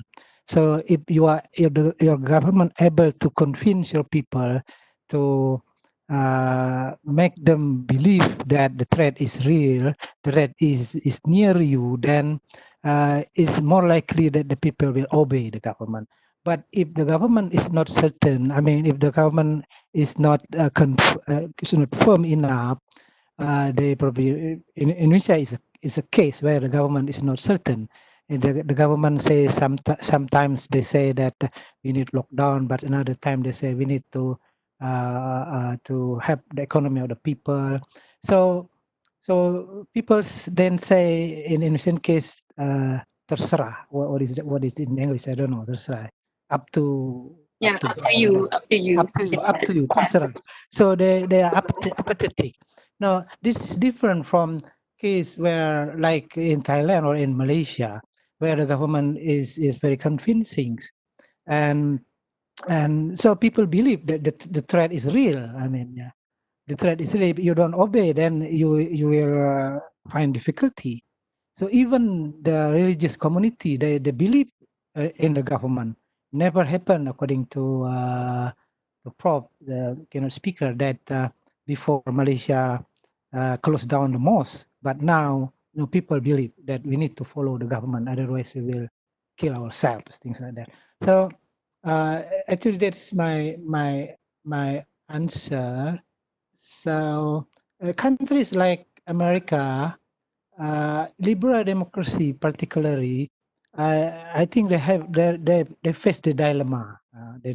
Like America, for example, now people ask the government to stop the lockdown because they feel that the economy, they are suffering or things like that. So this is the problem for the democratic country sometimes, but if the government still if the government firm enough, have using all the media to convince people, then we'll see that people will obey. So if we use the securitization theory, the issue will be securitized if all components of the community support the government. Okay, thank you. That's my answer. Thank you, Dr. Abihara, for the questions, for answering the questions, and I believe the answer from Dr. Abihara have enlightened us about the questions of the issues of whether Malaysia, South Korea, and Thailand give the comparison, and so on. And then we have another questions. Since Dr. Siti Susanto have talked about Brexit, and so on. So there's a question from the audience which asks, did COVID-19 worsen the Brexit and anti-European Union effect? Okay, did Brexit exaggerate did COVID-19 exaggerate the Brexit case and also left extreme right-wing extremist phenomenon? Is it so? Yeah, worsen the Brexit and anti-European Union effect. Anti-European effect. As I mentioned before, that maybe in the period of NAM, the statement or the phenomenon responded by every member state is mostly unsatisfied with what had been done by the European Union. Even as I mentioned before, even some of union member has a kind of dilemma when there is an offer, a great offer given by the Russia and also by the Chinese government, giving, dispersing so many supplies regarding the medicals, and also not only the supplies but also in medical team. And then it's a bit changing. It slowly changed the orientations between loyalty to stay in the European Union or just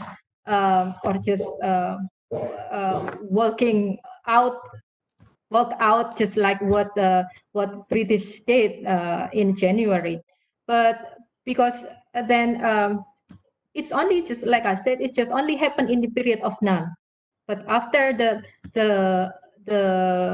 commissions of a European Commission did something in March, in mid of March, and then they slowly back on track again. What I can say, the most prominent figures that can bring all this together is from the Ursula von der Leyen. Who is Ursula von der Leyen? Ursula von der Leyen is a German former minister for in first term in the fifth term of Merkel cabinet, was acting as a minister of family, elderly, and also children. But in the next cabinet of Merkel, she changed dramatically into defense minister. So we can see here that from the very, very domestic issues into very, very high politic issues. And this kind of issue actually about COVID-19, it's the combinations of this issue between low politics because it's health, and then it's also about defense of the union. So I think the initiative and breakthrough have been done by Ursula von der Leyen. It can change the perspective of skepticism between union member countries. And then maybe some of you have heard that what brings successfulness within the COVID-19 eradications in most countries is shown by female leaders. And then I think Merkel has shown a great significant effect, not only in Germany as domestic environment, but also it brings in the external political dimensions of European Union. So I think this can be a good analysis for us to investigate further whether female is determining very significant variable in combating the COVID-19. Okay, thank you so much, Dr. Siti Susanto, for the answer. So now we have already have 3 of our speakers and already make the questions and answer session. Now, we will move to the second session with another three speakers, with Dr. Abu Wahi, Dr. J. Casey Hammond, and Dr. Dugis Vincent. So now, I will now hand over my job as moderator to Elia. So thank you, everyone. I am Wan Harisun from Sultan Zana Abidin University. Thank you to all panelists. Thank you so much. Thank you, Harisun. You're welcome. All right, thank you again, Harrison. Hi, ladies and gentlemen and keynote speakers. My name is Ilya Zairin, and I'll be handling the second session. Before we begin, I would like to ask if Dr. Casey, are you there? Dr. Casey?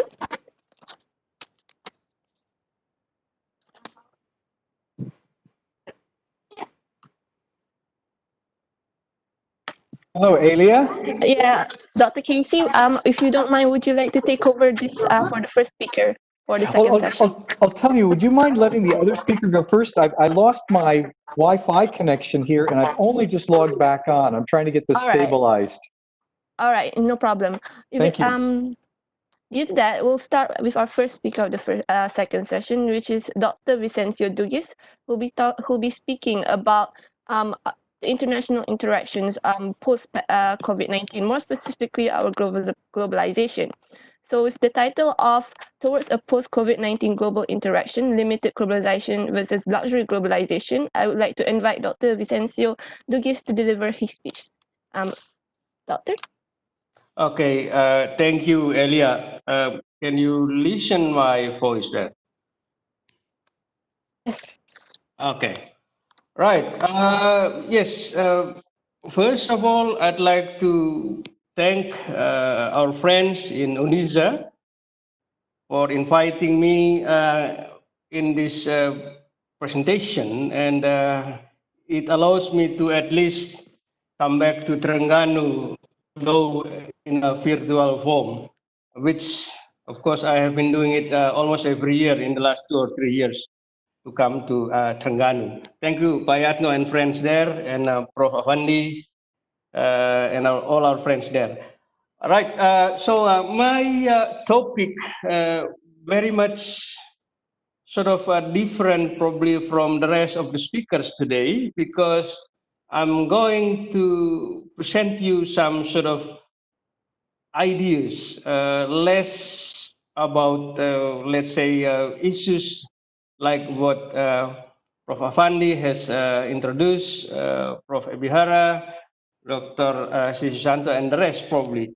So my topic, next slide, please. My topic is about the, well, world order in general. So I'm not sure whether this title actually really represents the whole thing that I'm going to present to you, but toward a post-COVID-19 global interaction, limited globalization versus luxury globalization.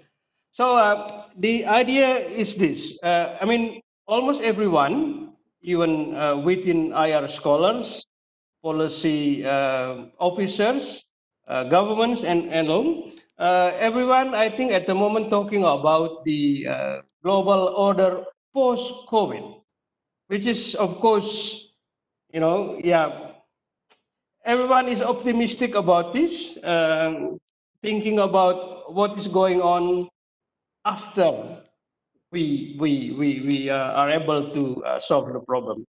My thinking is this: although I am probably partly agree with this optimistic view, talking about global order in a post-COVID situation, but then I still see the room between now and whenever that kind of order will come about, which very much instrumental, I think, and actually not many people have look on that at the moment. That is why actually I'm sort of giving you some of my thoughts about the current global interaction caused by this COVID-19. So next slide, please. So let me begin by offer you some very basic definitions about what we mean by word order. Of course, if we are looking at the books in our scholars, there are a lot of definitions about this. But I am picking up a very simple definition about word order, which is about how power is distributed among word powers. And it is a stage where certain norms, treaties, and institutions prevail and collectively define how countries interact with each other and how individuals interact with the world.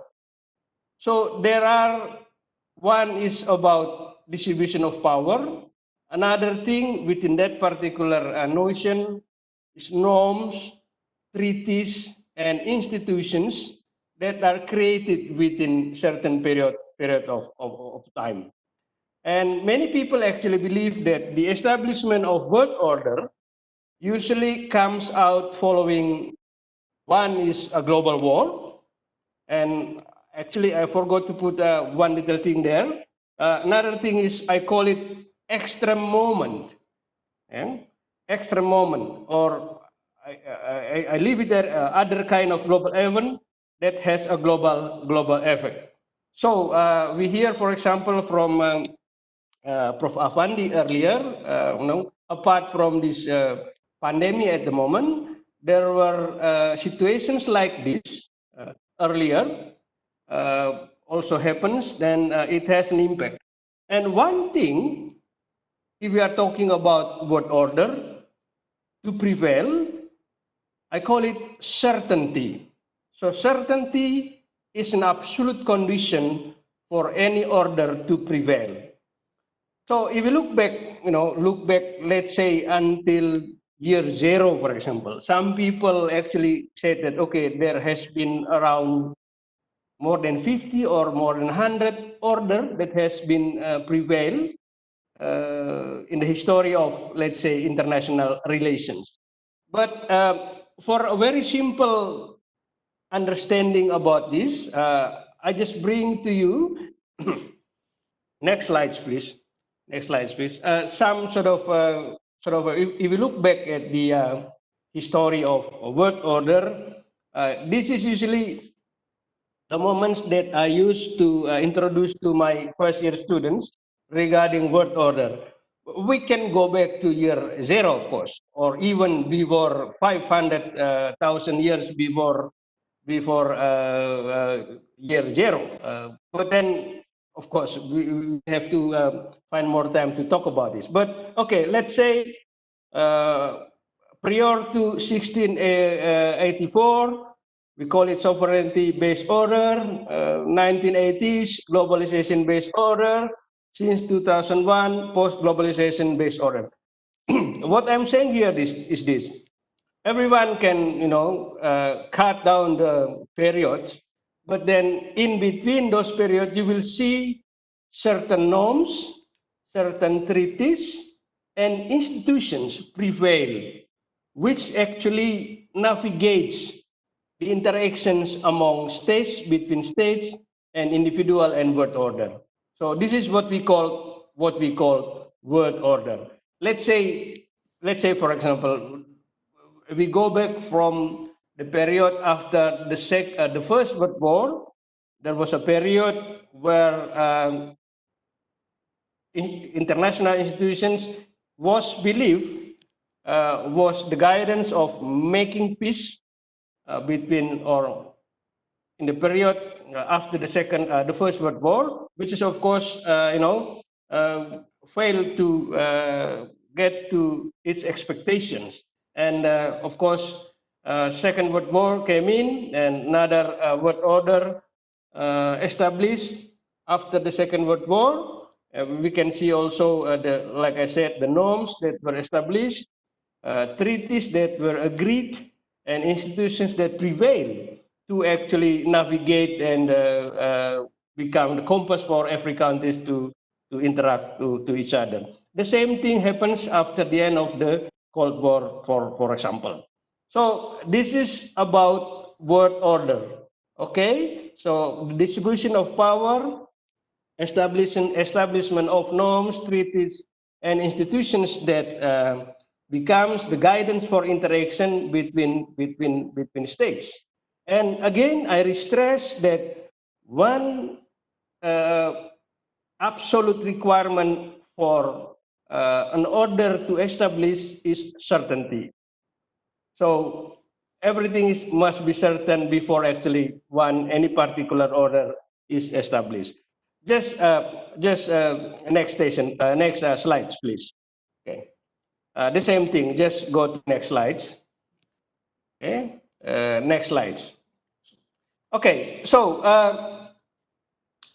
I start with that particular definition, and then, as I said in the beginning, everyone, I think, is optimistic, and everyone is talking about how actually COVID-19 leads to another establishment of new world order. And then I don't want to really take much time to prove this, but for example, the topic of our webinar seminar today, of course, talking about new world order. I'm just picking up some of the title of the news. Sorry, not news really. Opinion articles written by many scholars regarding this optimism. The first one, a post-coronavirus world order. Very optimistic, thinking about, okay, this coronavirus period is ended already, and let's talk about the order that comes after this.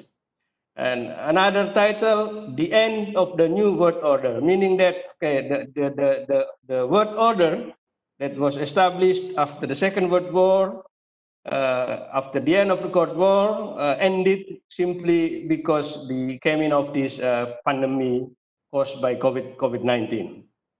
COVID-19 is writing a new world order. The same argument, okay, the same argument. So another one, impact of COVID-19 pandemic showcases new world order. And it goes on, COVID-19, a new world order.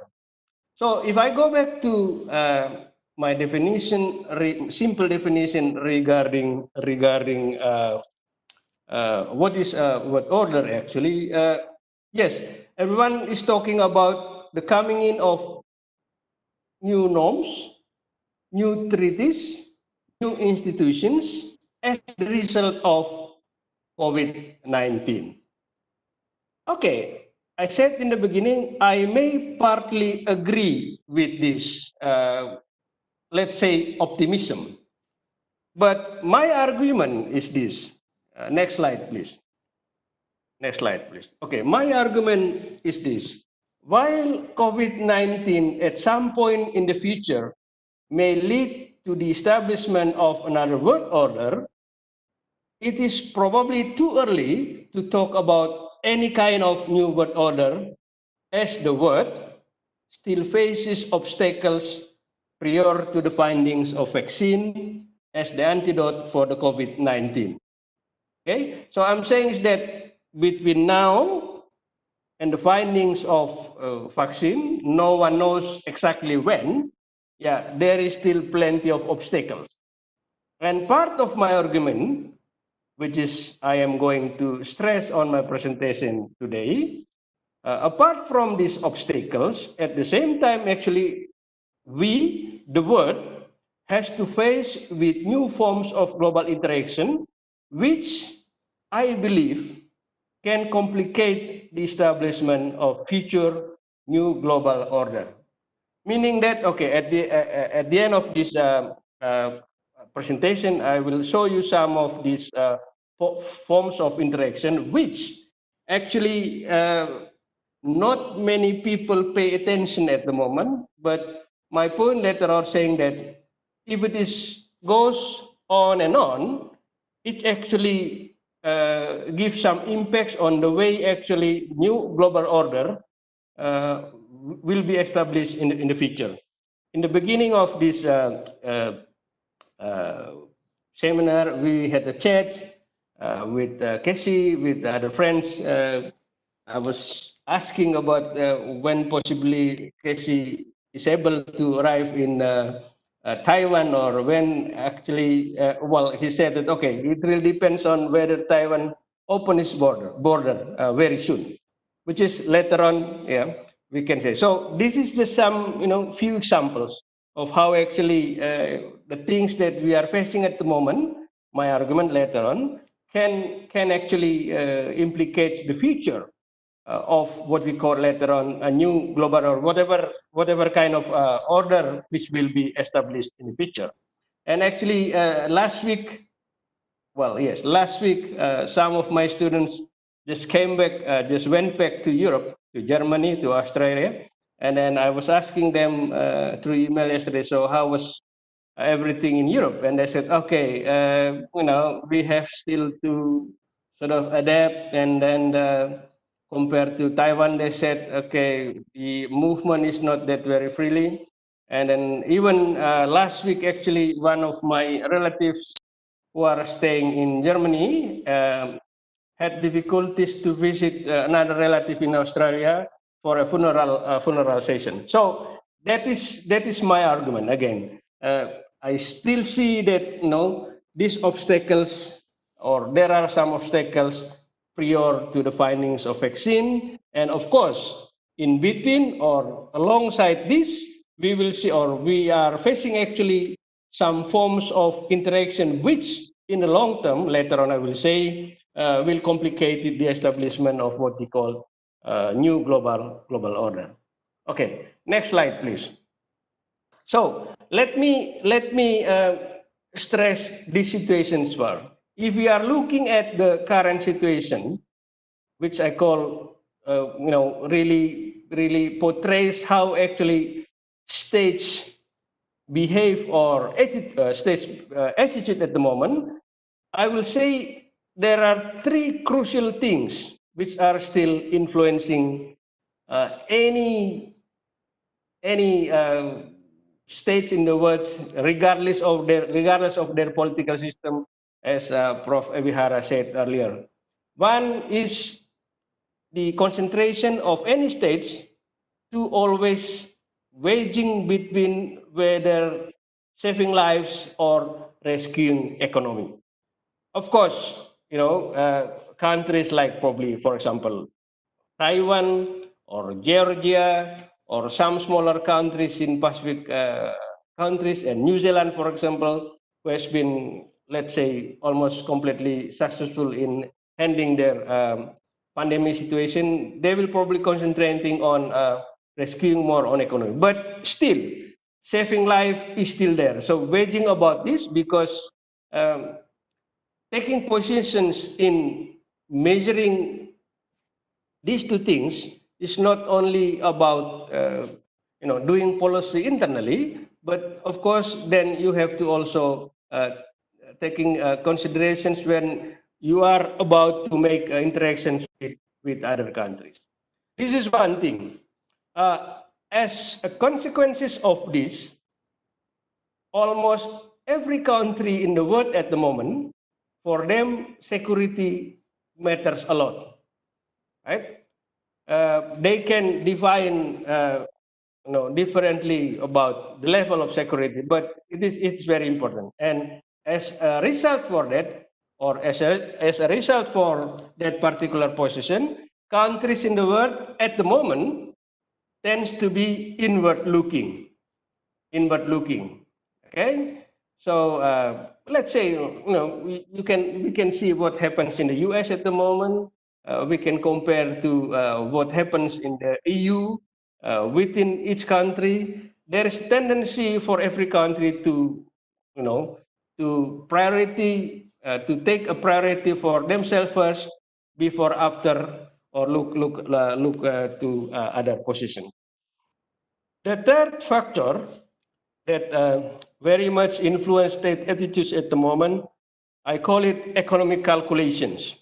So everything has to be weighed in terms of economic at the moment, because as I said, it's very much related to the first factor, saving life versus rescuing economy.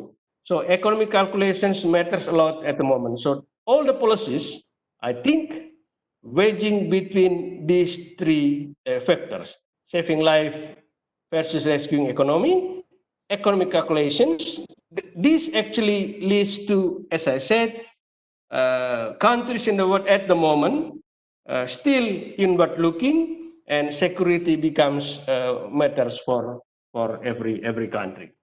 Okay, next slide, please. Next slide.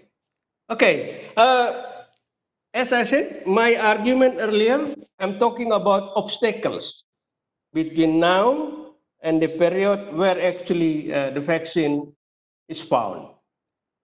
Remember, I stressed in the beginning that certainty becomes prerequisite for any sort of stability, let's say. So world order cannot be established without certainty. And then there are three obstacles which I see from now or between now or whenever the period of this vaccine is found. Obstacle number one, collaborations, which means that it is very common for us as the result of inward looking. I mentioned earlier that every country almost, have their own reserve when talking about, let's say, governance issues in terms of overcoming the pandemic situation. Ibu Irma has just mentioned about even EU has a period where they actually, fighting through each other, with each other, actually to find solutions about the best solution actually to solve the problem. And at the same time, of course, we still see countries like even like the US has less support on World Health Organizations, and these things. I mean, the same thing if we look at the workings of regional organizations like ASEAN and so on.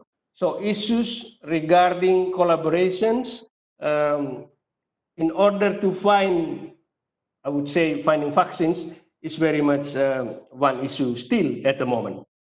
Okay, the second issue or second obstacles much to do with, I would say, the medical practices.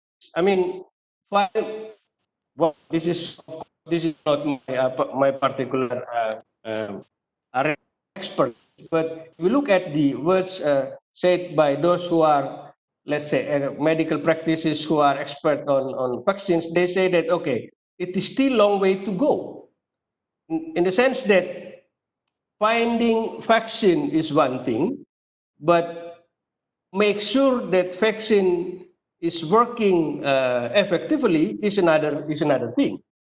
So of course we have to still optimistic and give full support. But again, between now and whenever this vaccine is found, there is still room where actually uncertainty is still with us. The third obstacle, okay, let's say we say that okay, the vaccine is found and everyone is happy. But the next question is that is something to do, I call it, with accessibility for all. Is the vaccine, when it is found, is freely available for every country in the world? I think, yeah, we know this for many years already that, how do we call it, patent rights and all those things often becomes obstacle, especially for countries in developing world. So these are the obstacles which I said between now and whenever the vaccine is found, there is still room to for us actually to see various forms of global interaction. And as I said earlier in my argument, this becomes, let's say, okay, everyone is or has to be optimistic regarding the order that that will come later on. So next slide, please. So with this, next slide, please. With this, I have identified two forms of, I would say, trends of interaction at the moment. And then I label it in two different ways. One, I call it luxury globalization, and the opposite of this, I call it limited globalization. Next slide, please. What is luxury globalization? Next slide, please. Next slide. Okay. Luxury. I would go with luxury globalization first. Actually.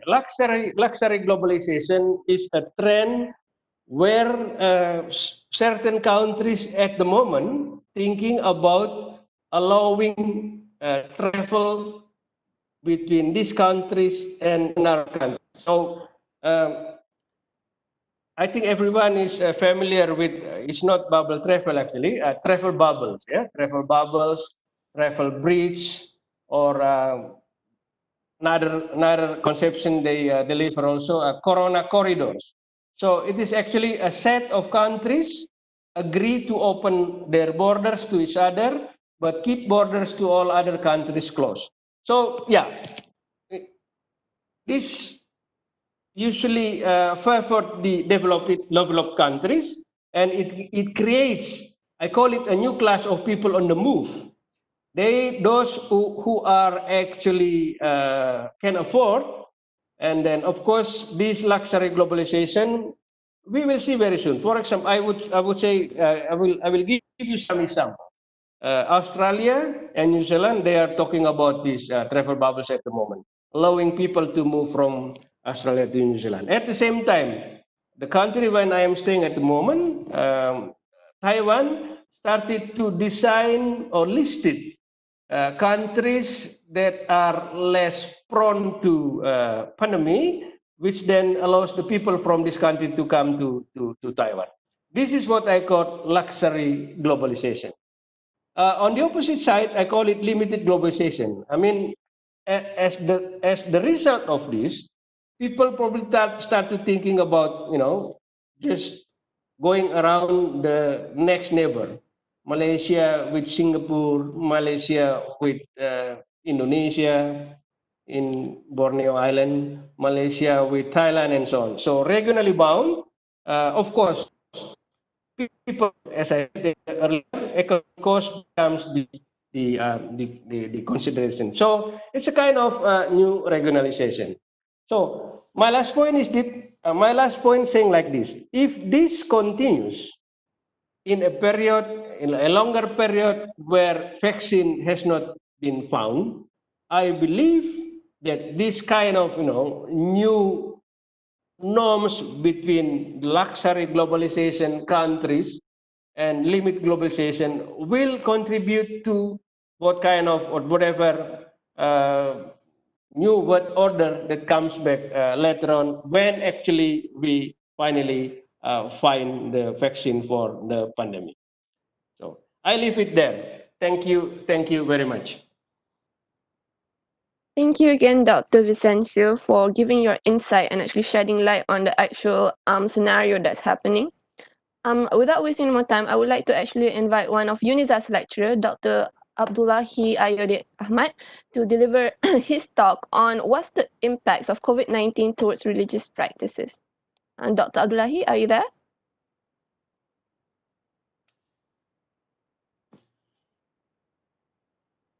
Dr. Abdullahi?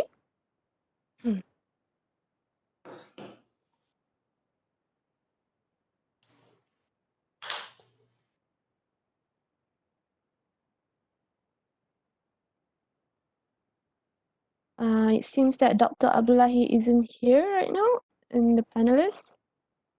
Dr. JKC, would you mind going first then?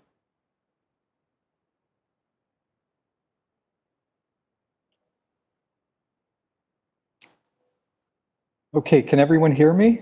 Yes. Okay. Let's see. And is my video turned on? Yes. Okay, thank you. Yes, Doctor. Okay, and Ayman, let me ask Ayman if he has the slides. There we go. Yes. Okay, thank you so much. Okay. Thank you, Ayman. So what I'm going to talk about, and I'll try to get through this quickly. It's really speculative and rudimentary. Certainly COVID-19 is going to change the form of globalization, and that will probably have an impact as well on the form of the Belt and Road Initiative. And so I'm going to just raise some speculative questions by looking at the recent past and then thinking about the impact of COVID-19, thinking what impact might COVID-19 have on globalization and thereby on the Belt and Road Initiative, particularly for Malaysia, Singapore, and Indonesia. Next slide, please. Okay, so just to give you a sort of a rough sketch of how I'm thinking about these terms, I'm going to look at BRI and globalization and how they're connected in the pre-COVID-19 world, and then BRI and globalization and how they might be connected in a post-COVID-19 world, and then look a little bit more closely at Malaysia, Singapore, and Indonesia in each case. Okay, next slide, please. Okay, so first I just want to go over some basic terms here, globalization and the Belt and Road Initiative. And when I talk about globalization, one of the things I want to focus on is the global value chains. Okay, and I want to distinguish these from global supply chains. There's a subtle difference here, but an important one. And when we talk about global value chains, we're talking about how each country in that chain adds some sort of tangible value to imported materials, okay, in a production process that it carries out at home that leads to the export of a finished product. Okay, so you're bringing things into the country, adding value to them, and then with that value added, exporting them for further processes or to a final market. And this value chain, ultimately, it enhances the competitive advantage of firms. Okay, and what you're doing here is you're creating value.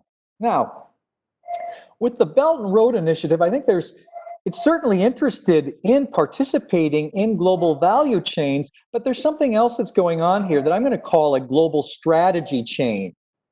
And in the Belt and Road Initiative, in this global strategy chain, they're not so much creating value, but I would say creating, using an economic term, I'll call it utility or usefulness. Okay, so how is this global strategy chain useful? Well, it enhances not so much the competitive advantages of firms, but really the national power. And in this global strategy chain, you're adding value, and you're adding both tangible and intangible value to international relations. Not in a production process, but I would call it instead, still using economic terms, a management process. So you're managing your hard power and you're managing your soft power to enhance your national power in a useful way. Okay, and just to distinguish this global value chain from the global supply chain, a lot of people talk about the impact of COVID-19 on global supply chains, but that's really much more about just the logistics of moving materials from producers to consumers. It doesn't really look at the value added. It's more about just having a smooth flow of materials from the beginning to the end of production in order to satisfy customer demand. So I just want to make that distinction. So when I'm talking about global value chain, that's distinguished from a global supply chain. Okay, next slide, please. Okay, now, BRI and globalization in the pre-COVID-19 world. I'm just going to very briefly, broadly look at the period 2013 to 2019. 2013 from the time in which the Belt and Road Initiative, or the One Belt, One Road, was first introduced in the land route in Kazakhstan by Xi Jinping on a visit there in 2013, and then the maritime route in Jakarta on a visit there by Xi Jinping also that same year. Okay, and during this period of pre-COVID-19 globalization in recent years, I want to look at the connection between the Belt and Road Initiative and globalization. I mean, one of the things that's obvious is there would be no Belt and Road Initiative without globalization. The globalization of the last 30 plus years has set the conditions for the rise of China. Now, that globalization that until recently has been considered, certainly by most political and economic elites in the world, as a great success, was multilateral and also motivated or led by the private sector. This is very much part of a liberal world order, in which often it was private firms that were taking the initiative in globalization by setting up those global supply chains and global value chains. And then the liberal democratic states tended to follow the practices that private firms were putting into place.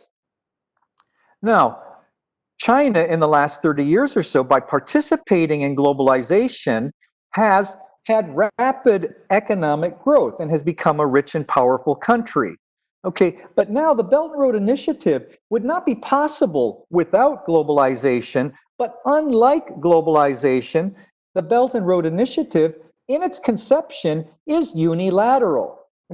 Let's say if we look at the liberal global order and we look at its origins after World War II, and take, for example, one of the leading institutions of that liberal global order, the United Nations. The United Nations, it may have been originally conceived in the United States, but the blueprint was worked out by inviting the different nations together and sitting down and coming up with charters and so forth. So by comparison, the liberal global order was relatively more multilateral in its founding. The BRI is really unilateral. This is a conception that China came up with and China is planning, and then it's inviting others to join it. But by comparison, it's still a more unilateral form of an attempt to organize other countries. And also, the BRI is very much state-led rather than private sector-led. So with those things in mind, we look at the BRI before COVID-19, and in terms of China's economics, these global value chains, what's really important here, I want to point out, is the upgrading of industry and the exporting of standards. That China has become rich and powerful, participating in globalization by finding an important niche in the global supply chains, global value chains, as a, what would you say, an export-oriented development model. And China wants to move away from that. It no longer wants to be sort of like the workshop of the world and succeed on the basis of low cost and relatively low skilled labor. China now has high skilled labor and labor costs there are high, and China wants to become an innovative country and move up in the global value chain, so that more value added is created in the production processes within China. So some examples of that, how China wants to move away from, say, just adding to the value of textile exports or shoe exports, and instead, be exporting high-speed railway and 5G networks and becoming an innovator in artificial intelligence. So this is an important part of the BRI, is a way of sort of transforming China's economic base. Now, related to that third point, excess capacity, China, especially after 2008, it avoided a recession that hit much of the other advanced developed economies, such as the US and the EU and Japan. China avoided that by having a massive domestic stimulus and fiscal spending on infrastructure projects. So in the last 10 years, China has overbuilt its capacity for producing cement, for producing steel, for producing power. And all of that productive capacity now, China cannot possibly absorb all of it but with its own domestic economy. And rather than simply continuing to try to meet, to fulfill its capacity by exporting those things, it would rather simply move those more basic industries like cement and steel to other developing countries participating in the BRI, and then that will loosen up investment and productive capacity for China then to move up the value chain into these upgraded industries that are part of the innovative economy. A third point about the BRI is that China has a vast territory in its west, which remains relatively economically underdeveloped compared to the eastern part of the country. And we're talking about Xinjiang in particular, with its Turkic, ethnic, and Islamic minority group there. And Xinjiang is so far away from the coastal areas that it has been unable to participate in the last 30 years in globalization, simply because it's a matter of being, a landlocked region in which transportation to the coastal areas was prohibitively expensive. So the government in China has come up with this idea that, well, perhaps they can stimulate economic activity in Xinjiang by tying Xinjiang with its neighbors, like Kazakhstan and especially Pakistan. Okay, so that's some of the economic motivations that lie behind the BRI. But if we look at some of these political motivations and this concept of a global strategy chain, China in recent years has been trying to build sort of parallel global institutions, parallel forms of global governance. Now, in some cases, it's simply appropriating existing global institutions that were built by the liberal world order over the last 75 years, like the United Nations, and taking a much greater role in some of the key, you could say, organizations or committees within the UN, and then using whatever leverage it has to get developing countries to back up its what would you say, proposals, or to block, say, Western proposals that China doesn't like. So in some ways, it's appropriating existing liberal institutions while also creating brand new parallel institutions like the Asian Infrastructure Investment Bank. Although the Asian Infrastructure Investment Bank, conceived by China, established by China, in order for it to succeed, it will have to be multilateral. It will not be able to operate, say, the way state-owned development banks in China, which are completely under the control of the state, are able to participate in BRI. Okay, so the Chinese financial participation in the BRI, some of it will come from entirely state-owned banks, entirely controlled by the state, but other forms of financing will come from a far more multilateral,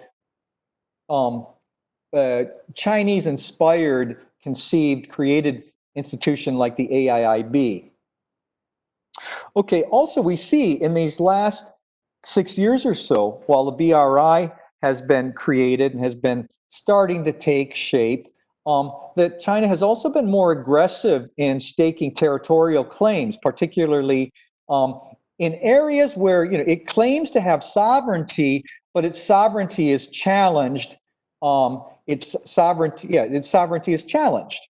And then the third point here is, outside of those areas where China claims sovereignty that still is challenged, there are other neighboring areas or regional areas in which China makes no claims to sovereignty. In fact, it claims to respect the sovereignty of the other countries in the region, but it's establishing strategic nodes by building ports that could be dual purpose.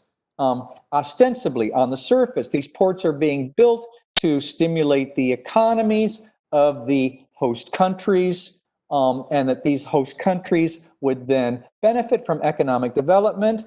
But in fact, these ports are being built with specifications that they might be serving Chinese naval vessels. And we've already seen naval vessels visiting the now Chinese-controlled port in Sri Lanka, and what do you say, aerial surveillance indicates that the ports being built with Chinese assistance in Pakistan and Cambodia would have similar capabilities. And the Chinese Navy already has a base in Djibouti at the Horn of Africa at the entrance to the Red Sea.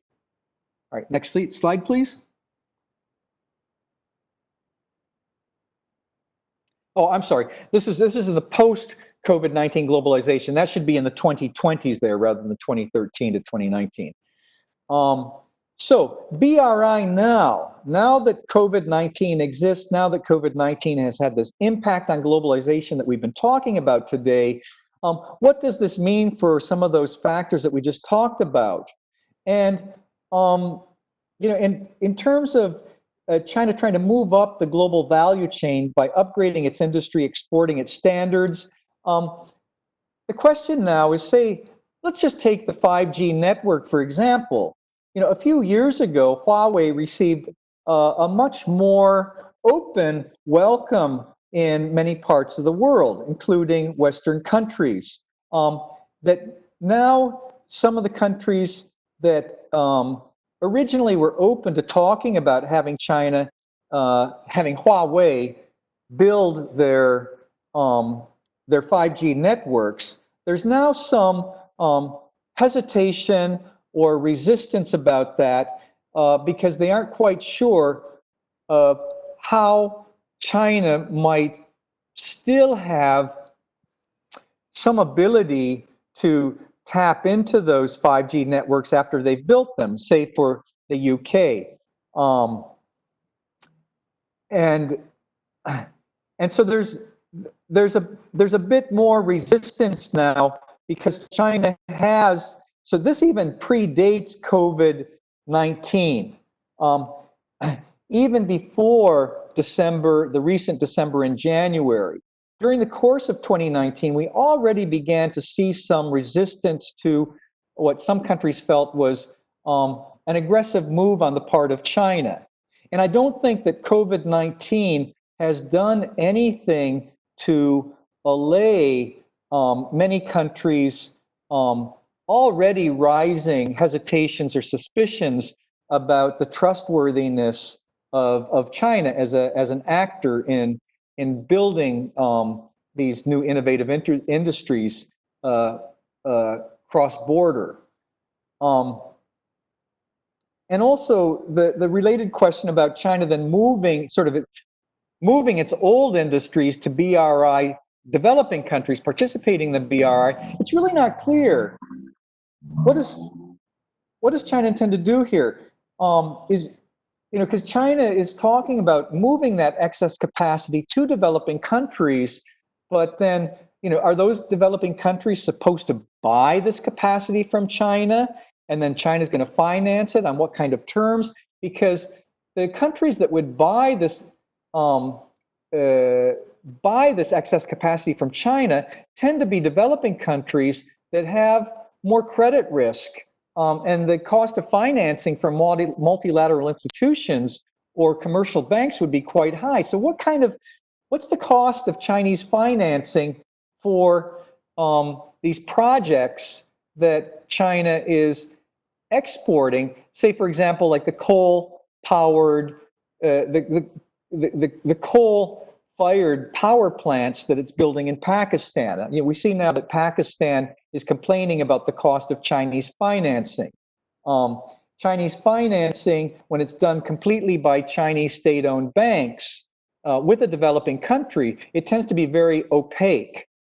So, how successful is China going to be at exporting this capacity now that some of the developing countries are questioning the Chinese form of financing these projects? Also, then I just want to say about regional development. China is trying to tie Xinjiang in particular to the Pakistan-China economic corridor. But, does China really want Xinjiang to be more integrated with Pakistan, especially now that the Taliban is playing a larger role in Afghanistan and the border between Afghanistan and Pakistan is quite loose?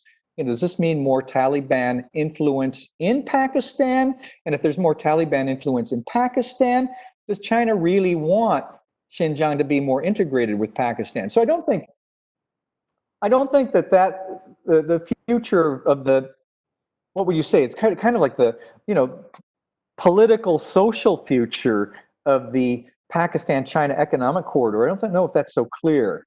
And then, on the other side with these global strategy chains, these parallel institutions that China's building, they can't, like, for example, the Asian Infrastructure and Investment Bank, it can't succeed without the participation of major developed Western economies.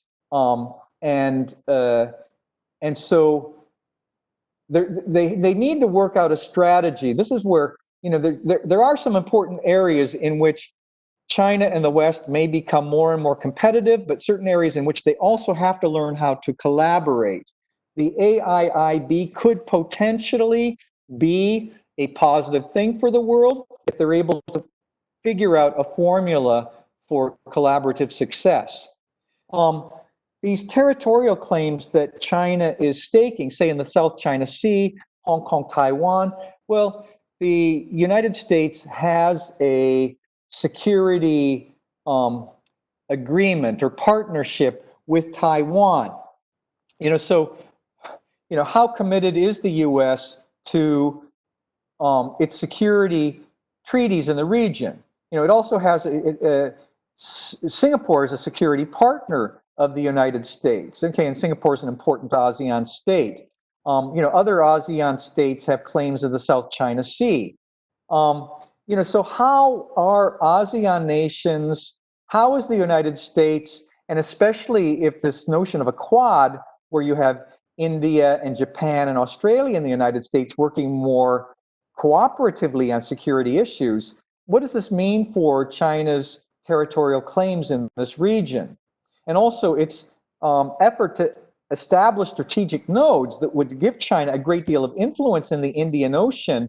We can see that its efforts to draw Pakistan and Sri Lanka closer to China are already causing India to pull out of the BRI and causing India to seek greater collaboration on security issues with Japan and the United States. So, China's aggressive moves have provoked reactions which I think these started before COVID-19, that you could already see these in 2019. And so during this early post-COVID-19 period, China is going to have to rethink its BRI strategy. And because its existing strategy has raised too much resistance and too much suspicion. So I think that along with the suspicion and resistance matched with now global economic, what we say, a shrinking of the global economy. The IMF two days ago said that the impact of COVID-19 on global economic growth is going to be quite severe in 2020, and although it's immediately hitting Western advanced economies harder than it is other economies, the emerging economies may take longer to recover from this. And so in this period of recovery, economic recovery from COVID-19, is this going to create more opportunities for China to expand its BRI in those emerging economies, while the advanced developed economies might become somewhat more resistant in the post-COVID-19 period? Will the emerging companies actually become more open just out of necessity to BRI? That's a question we have to think about. Next slide, please.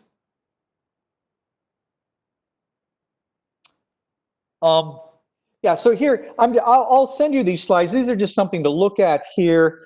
What I want to point out here is that during the 2010s, Malaysia, if we think about Malaysia's participation in globalization and BRI, if we look at the global value chains here of Malaysia, top export industries to global value chain. Okay, the percentage share in total exports of domestic inputs set to third countries.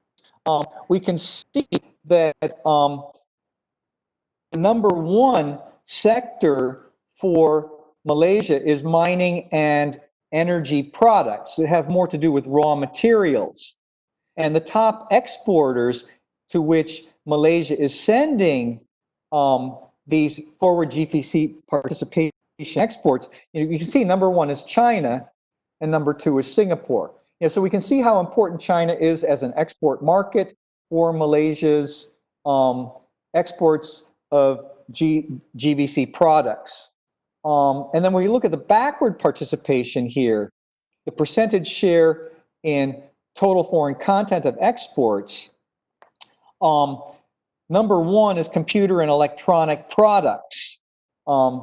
So Malaysia is receiving computer and electronic, you could say like raw materials, and adding value to them for further export. Okay, and a lot of those materials are coming from China.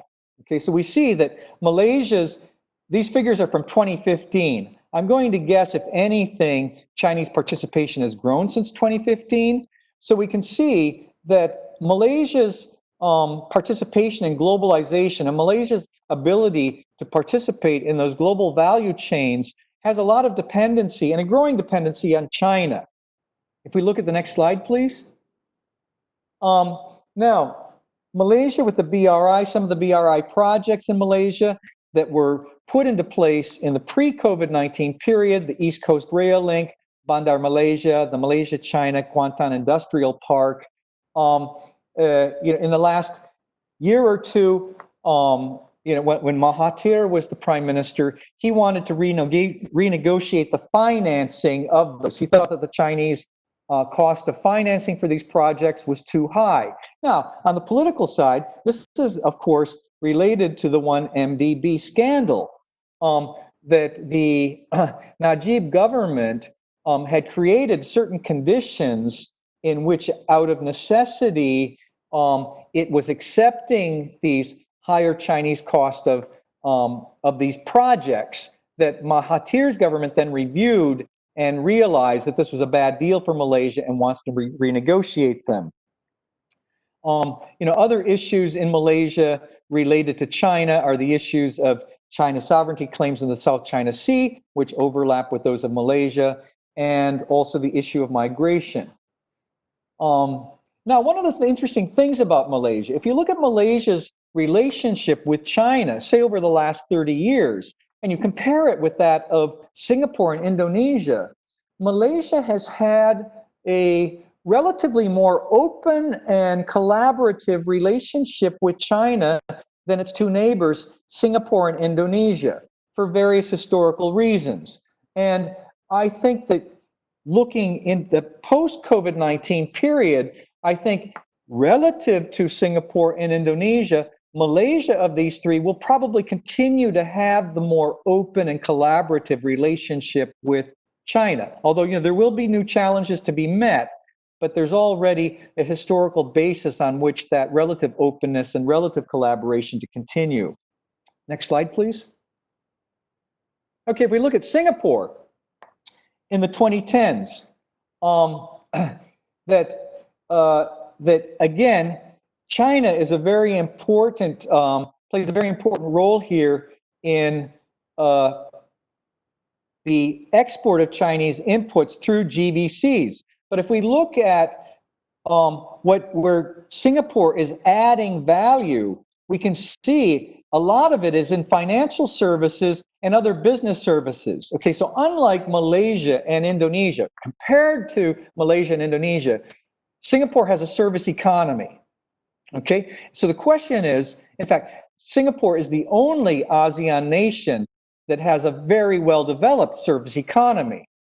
So what role can a service economy play in the BRI? It's obviously going to be a different role from that of manufacturing economies. And Malaysia and Indonesia, relatively speaking, are still more of manufacturing economies. And so we look at how important a role China plays in Singapore's export of value-added financial services and other business services. So this is what China would really want from Singapore, is to take advantage of its services rather than its production potential. If we look at the backward GVC participation there, we can see that China is, this is 2015, and China may have grown, but I believe that the US and Japan might still be just as important, if not more important, than China. China's not quite as dominant in this case as, what would you say? It's in relative to Malaysia and Indonesia in the percent of total foreign content of, say, Singapore's exports there. So I just want to make this distinction. Singapore's role in globalization and these global value chains and how that differs from Malaysia and Indonesia. Next slide, please. Okay, so the BRI, what does this mean for Singapore? Well, you know, a couple of years ago, China announced its Made in China 2025 policy, in which China wants to manufacture at home high-end products. Now, China, up until recently, I mean, it still is a major importer of Singapore's integrated circuits. Okay, but if China begins producing that domestically at home, then China, BRI is going to compete with China. And I think that this is the difference between Malaysia and Indonesia, that Singapore's role in the BRI, China is going to be more competitive with Singapore in the BRI than it will be with Malaysia or Indonesia. Singapore will remain a service provider for the BRI, and Singapore will remain a foreign direct investment source, a very important foreign direct investment source, as China tries to upgrade its industries from that export manufacturing base to becoming an innovative economy. Now, so BRI is not only going to compete with Singapore in some ways economically, but it's also going to compete with Singapore politically. Singapore has important security partnership with the United States, and it has an important economic partnership with Taiwan, much more so than Malaysia or Indonesia.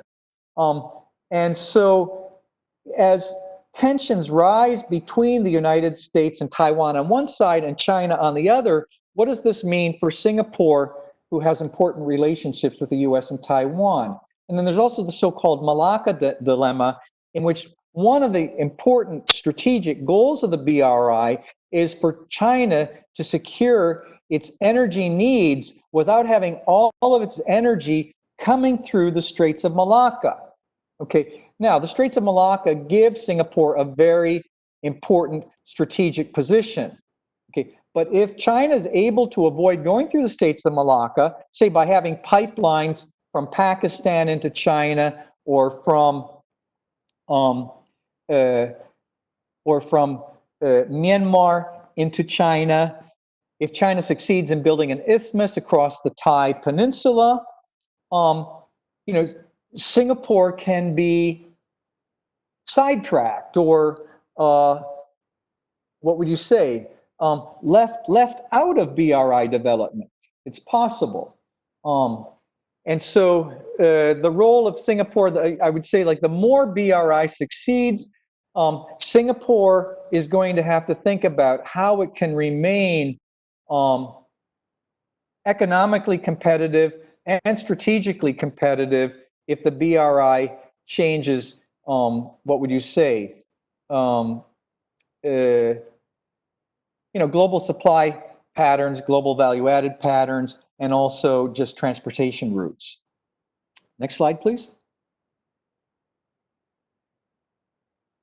Okay, and then we get to Indonesia, and as we can see here in the 2010s, Indonesia's role in globalization with its global, in the global value chain, we can see Indonesia, more like Malaysia, is an exporter of raw materials. China is an important destination for those materials. where we see Indonesia importing materials and adding value. Again, a lot of it is in the mining and energy products. And again, the top export destination is China. Malaysia is higher up, you could say, in the global value chain than Indonesia is, with Malaysia doing more in manufacturing, adding value to manufacturing. Indonesia is lower on the global value added chain, but again, China plays a very important role for Indonesia in that global value added chain. The difference is, if we look at the next slide. Doctor, just Yeah? to remind you, you have only 1 more minute to conclude. Okay, let me finish up on this. Sorry. I'm sorry, this should say Indonesia. Unlike Malaysia, Indonesia in the last 30 years has not had as open and collaborative a relationship with China as Malaysia has had. Okay, so that's one thing that needs to be worked out. Next slide, please. Oh, okay, I'll just end it there. And so the question is, in the 2020s, how is the BRI going to affect global value chains on the economic side and sort of global strategy chains on the political side? And what does that mean for Malaysia, Singapore, Indonesia? Thank you. Thank you, Dr. Casey, for your talk and actually shedding more light on China's role in the Belt Road and in the ASEAN platform. Now, finally, we will invite our last speaker, which is Dr. Abdullahi, to talk more about the impact of COVID-19 towards the religious practices, more specifically on Christianity and Islam. Dr. Abdullahi?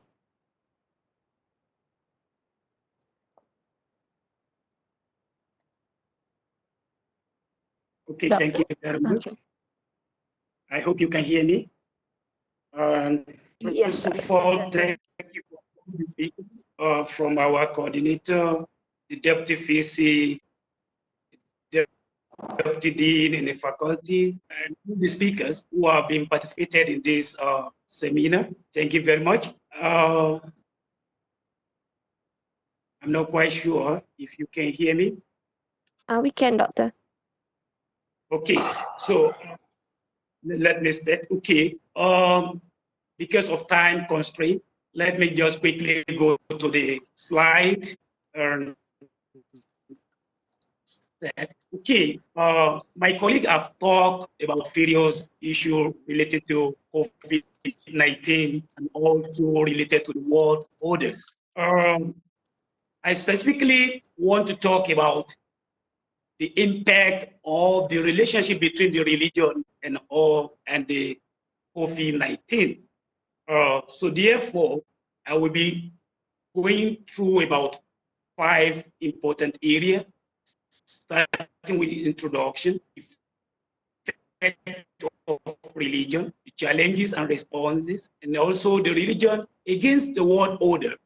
Since the world order is a very key word in this seminar, so I choose to make sure that world order is also part of my discussion, and I will make my conclusion. So if I can go to we can go to the next page. Okay, here it is very simple to ask, what does religion need to do with world order?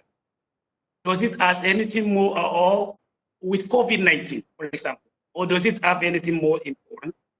I think in every part of the world, in every society, if we look at every society, it is unlikely to see any particular society without attach or affiliate itself to any one of the major religions. So therefore, religion becomes something very important because it plays a very great role in our social environment. So, and a very good example to see is to actually make any worship or giving any services in our religious practices, we need to be in a group, in a very huge number in the churches, in the mosque, in temple and other religion centers. So therefore, there we need to see whether COVID-19 is actually allow this to be happen. If it is not, then definitely it's one way or the other affect our religion practices. So therefore, for instance, Tabligh,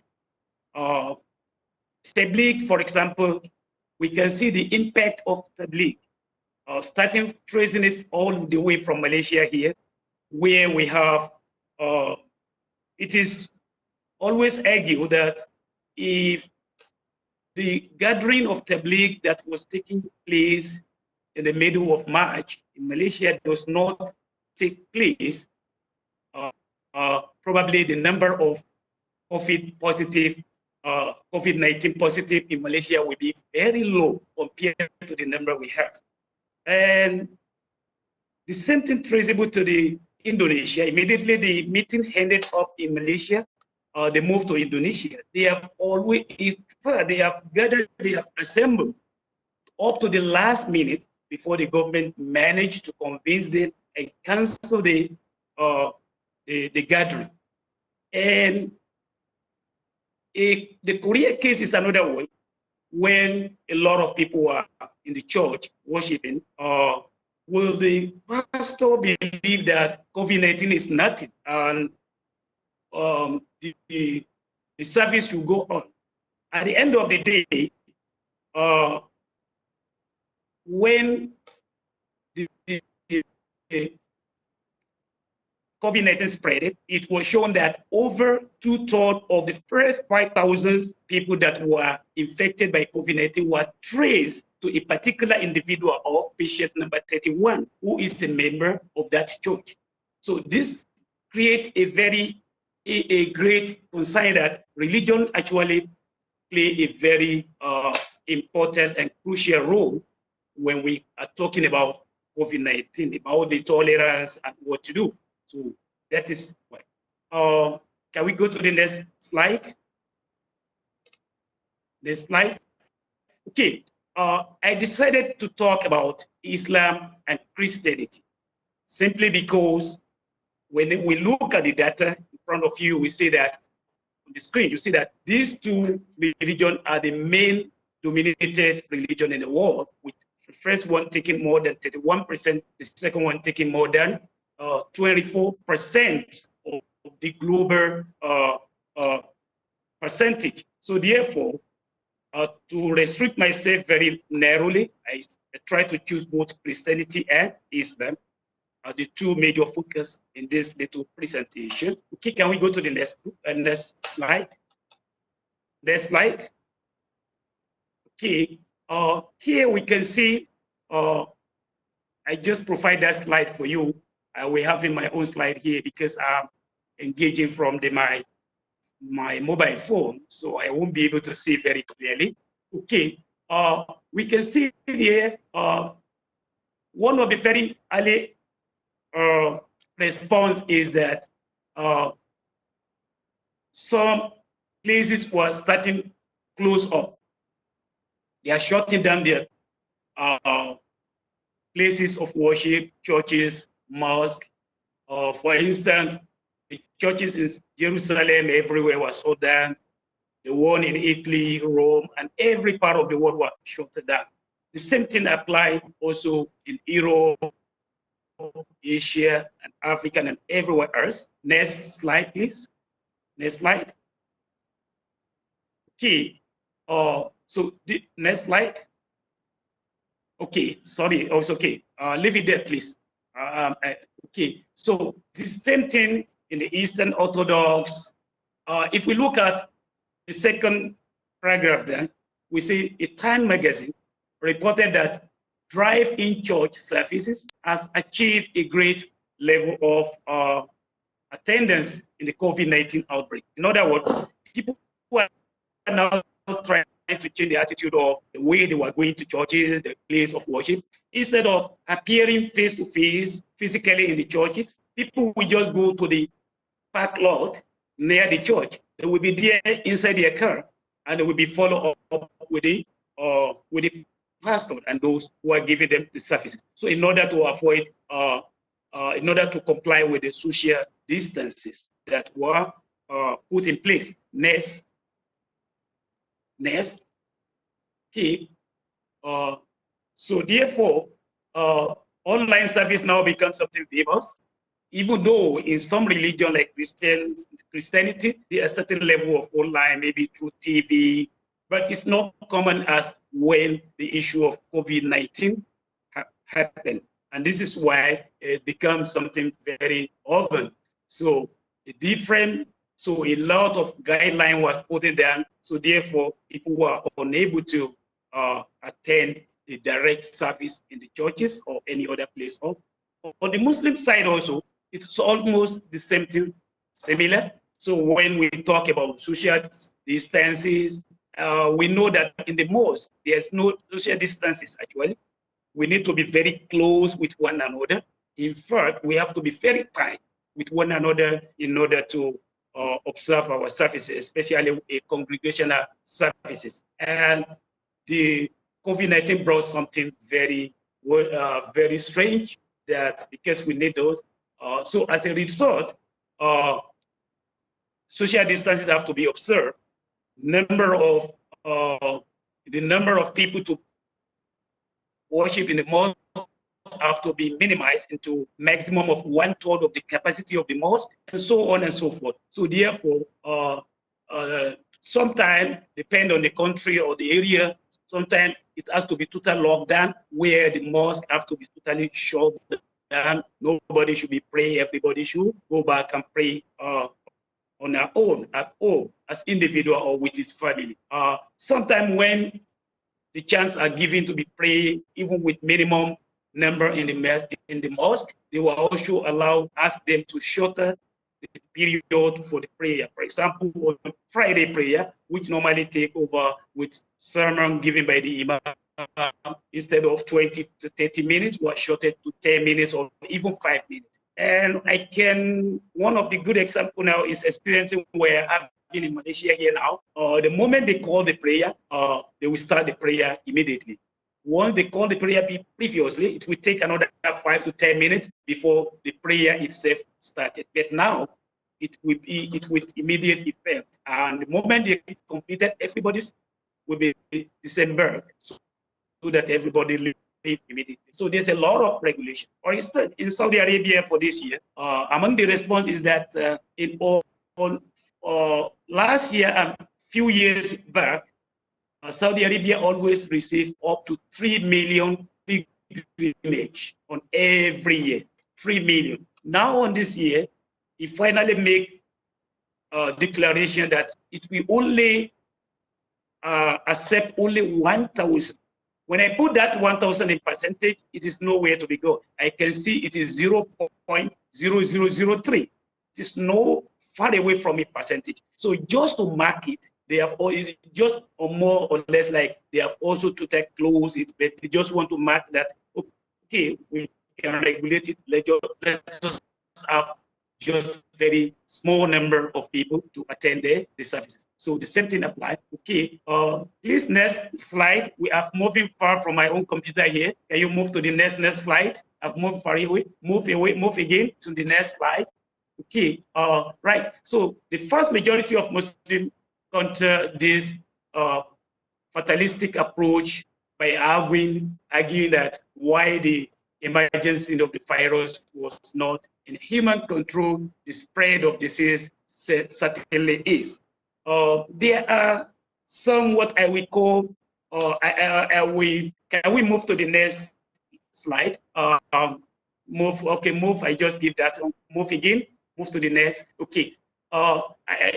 Let me start with Christianity.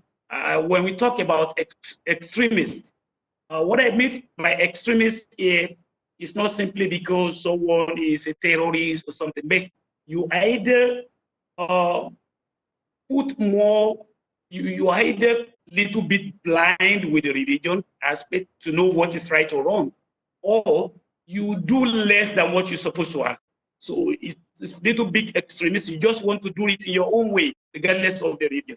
And among the, it is sad to say that I want to even refer the Trumps, the President of America, as one of them. And the reason why it is so interesting is because he actually, after just few days, he asked people to go to the churches, regardless of the number or the percentage of COVID-19 on daily basis, which is actually, we believe, and according to the presenter before me, they have actually shown enlightened to show that the number of COVID-19, the United States is leading by a very great, very number of over 2 million and more than 120 million, 120,000 people have actually killed as a result of COVID-19. So regardless of that, when the thing is going on even worse, Donald Trump asked people to go out and go to the mosques and pray, go to the churches. Even demanding that states should allow, the state government should allow people to go. And if they don't do that, it's wrong. Luckily, the law or the constitution behind the religion is not basically on the president's hand. It is on the state level. And so the state have priority as to whether they want people to go to their worshiping places or not. So therefore, because of that, states were able to determine, and they do not, it's more or less like they do not listen to the president at that time. And that actually contribute to the management of COVID-19 to be under control in US, for example. It's not only in US, I just take US, for example. It's also about right-wing Christian pressure in US also instead that people should go to the churches. That the issue of COVID-19 is something that was destined by God to be under mankind. But he forgot that when God sends something, he wants us to also to use our mental faculty to handle every situation, which might be one of the issues. Now, go to the next slide. Next slide, please. Even some pastors also believe that the issue of COVID-19 is a scam. It's not real, and people are just what do you call it? It is just something that they are making to actually create chaos in the global. It's not really so. A lot of people are still campaigning on that level, and also leave alone US, Europe, go to Africa. This is a very good, interesting. I see one of our speakers talking about totalitarianism and democracy, and he was trying to wait in between which one actually fit suitable for the COVID-19 management. At the end of the day, I realized we couldn't resort on any of the two sides, because I will give my suggestion as to the reason why they did not. But the most important is even if you go to the Africans, a developing nation, you can see even, I see one of the cases also in Bangladesh, where the law enforcement have to go to the mosque and to every part of the worshiping place, beating people, have to beat people out, Imam, pastor, and everyone. They have to enforce the law by force because people are not ready to comply with the law. So these are some of the challenges they have. Now, coming to the Islamic aspect, so some Imam also preach that the issue of COVID-19 is nothing. Once you pray hardly, God will accept it, and you will not be infected by the COVID-19 cases. Some people believe that only through the prayer we can actually cure or find a solution to the issue of COVID-19, and they actually ignore the authority laid down rules that people should stay at home, we should try to avoid being crowded, and we should also observe social distances. A very good example here is in India, for example. In India, for example, this has led, the issue of COVID-19 has led to some other aspect. Remember, the issue of Tabligh that I started with, it started from Malaysia to Indonesia, all the way. Majority of those participants came from India. In fact, they also want to gather in India, but the government denied it. And at the end of the day, they created a situation to the extent that the Muslims in India they are now facing a very challengeable situation, because all Indians, they believe that it is those who went for this Tabligh gathering that brought COVID-19 to India up to now. And they were not allowed in many places, including the market, every social places in the society. They were denied them from taking part in anything, simply because they believe that majority of them are COVID-19 positive, and they have actually infected the whole country, and that is why they are facing what they are facing nowadays. The same thing applies in Pakistan also. Just before this, I have to talk to one of my students who is in Pakistan. How is it going on in Pakistan now? And I also look at the data and I see that the number is rising on daily basis. And simply because if the government say we want to close everything, we don't want you to go to the mosque and pray, it's going to be a problem. They will start demonstrating. At the end of the day, the wars will happen. So they allow limited, but that limited might not be even healthy to the situation. So those are some of the now, what are the benefits? Certain benefits, especially when we talk about the personal hygiene. That one I will focus much on Islam and some other set of Christianity religion like Celestia, something like they call Kirabu or something like that. This is a sect of religion in Christianity, where actually they will not go into the church unless they clean up they make something close to our own ablution. They will clean up their hand, clean their leg, they will wash it before they go in. So it's a benefit for them that, okay, in Islam, is a very easy way, and this is actually part of Islam, that we cannot even enter the mosque without making ablution. You can make ablution without cleaning your body first. For example, you go to washroom and you just urinate. You need to not only to use toilet paper to clean, but you need to use water to clean yourself. So this type of hygiene is already part of our religion aspect. So it's not something strange, but it makes people to be aware that they need more to keep up with more hygiene. The only problem and the only challenges is only a social distance that are not allowed. And you know, even both Christian and Muslim, you after prayer or when you want to greet one another, apart from shaking hand, you need to hug each other, and those things were actually evaded. It's not allowed for the time being, and that can be part of the problem available. So, so you can please move more. I have moved here. So now I jump to religion versus world order. Religion versus world order. This will be the last part of what I want to talk about, religions versus world order. Move another one slide. Move. Okay, here about religion versus world order. I talk about the logic behind establishment of international organization. I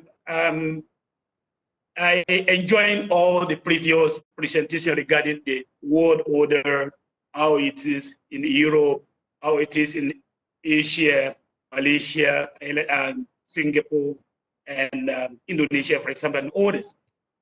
But I believe one of the reasons that led to that question, that led to people asking about the new world order, especially during the COVID-19, is series of events that actually occur.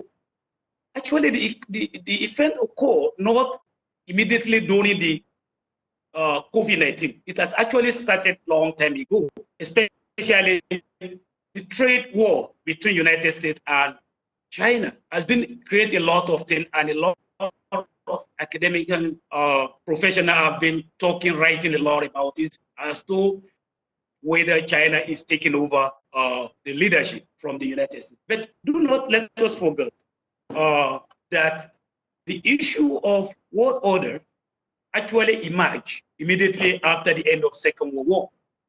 That was after 1945.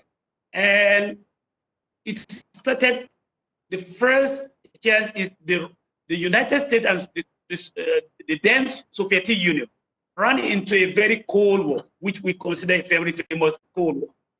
And this Cold War went all the way until it started, the Soviet Union started breaking down in 1989, which finally ended in 1991. After 1991, everybody assumed that the United States has assumed the world superpower, which is true, right? Along the way, on the economic side, we realized that Japan came up to actually demonstrate certain economic capability when it's second to the United States in the 80s and also especially in the 90s. So when United States is contribute something around over 20% to the UN, Japan is contributing something around 10 to 12%, which is the second over. So all the way, Japan later fell, especially after the tsunami issue was totally done, and Chinese took over that position at the second largest. But United States, even though Chinese were in between us, calling the United States for sure, and people are thinking of saying that the Chinese might overtake the United States along the way, which is more or less. But don't let us forget something. The world entered into international organization as an option to kill or to cure all wars, especially all major war or any other world war to come, to stop it through cooperation, either on the international level, UN, or through its branches, or through regionalism or regional level of cooperation. Which one of them is European Union, which we have mentioned, and others. Now, so that is what is going on. But what happened before the COVID-19 is that before the COVID-19, United States was been spending and actually demonstrating itself as the most the most leading, in fact, to the extent we can say the police for the world, especially during the period of Donald Trump's. Withdraw itself from the National Educational, Scientific, and Cultural Organization, UNESCO. Later on Human Rights Council, and in the mid of COVID-19, you have to suspend itself, first of all, from WHO, and later on decided to move out. First of all, he tried to suspend the financial contribution, and later on, he decided to actually suspend itself as a membership in the WHO for the time being. These are some of a superpower position that United States are starting to be neglected. If I'm not mistaken, on the WHO, China have to pour a lot of money to the WHO to be able to carry out a number of things they want to do in substitution, because United States refuses to. Before I read that United States actually contributed something about 22% of the budget of the WHO. Later on, I just read a few days ago that around 15%. So whether it's 25% or 15%, the most important is this percentage is so very significant and is so needed. And the point is, if United States now reluctant to carry out its role as a major powerful nation and contributing in both sides of the fight, and it couldn't play that role, that simply means there should be a new world order. That is one of the reasons why this always comes up. So European, for example, I'm very happy that one of the speakers has talked about European Union, talking about how they cope with COVID-19. The most important thing about European interest is that COVID-19 is not on economic aspects. is not only simply on health aspect. It's actually about our entire life activities because it stops everything: health sector, education sector, transportation sector, aviation sector, tourism. So everything was totally stuck, and people met themselves in a position they have never imagined they would be. So these are very big challenges. So I don't think, so because of that, European Union were nowhere to be found. Every country now was so fragmentally dealing with its own problem. It takes long before the now states thinking of let's come together, let's see what we can do, which the presenter presented later. But in the first beginning, they were nowhere to be found as a union. Everyone is doing or find a way to actually solve our own problem. And simply maybe because of this type of epidemics are not something that's normally common, and it has happened long time ago. Majority of youth nowadays never witnessed what is going on, and it's a very new phenomenon. So therefore, it might be so. So based on this, on the superpower already failed, on the regional power, which which European Union always lead other regional, they already fail us. So therefore, people are looking for regional other alternative for regional, a new world order. Now, a very good example why I want to link religion is that religion play a very crucial part in our life, individually and collectively. Sometimes people believe imam or pastor, then their government, even in fact to certain level, to their own blood relative, because of the word of God, the type of the preach they will be they are attached with. So therefore, in Christianity, they used to use the word a man of God to know that this man is actually more or less a messenger of God, and he was sent, and whatever he said is just for your benefit and not earth. So this makes people feel if this could be one of the ways that people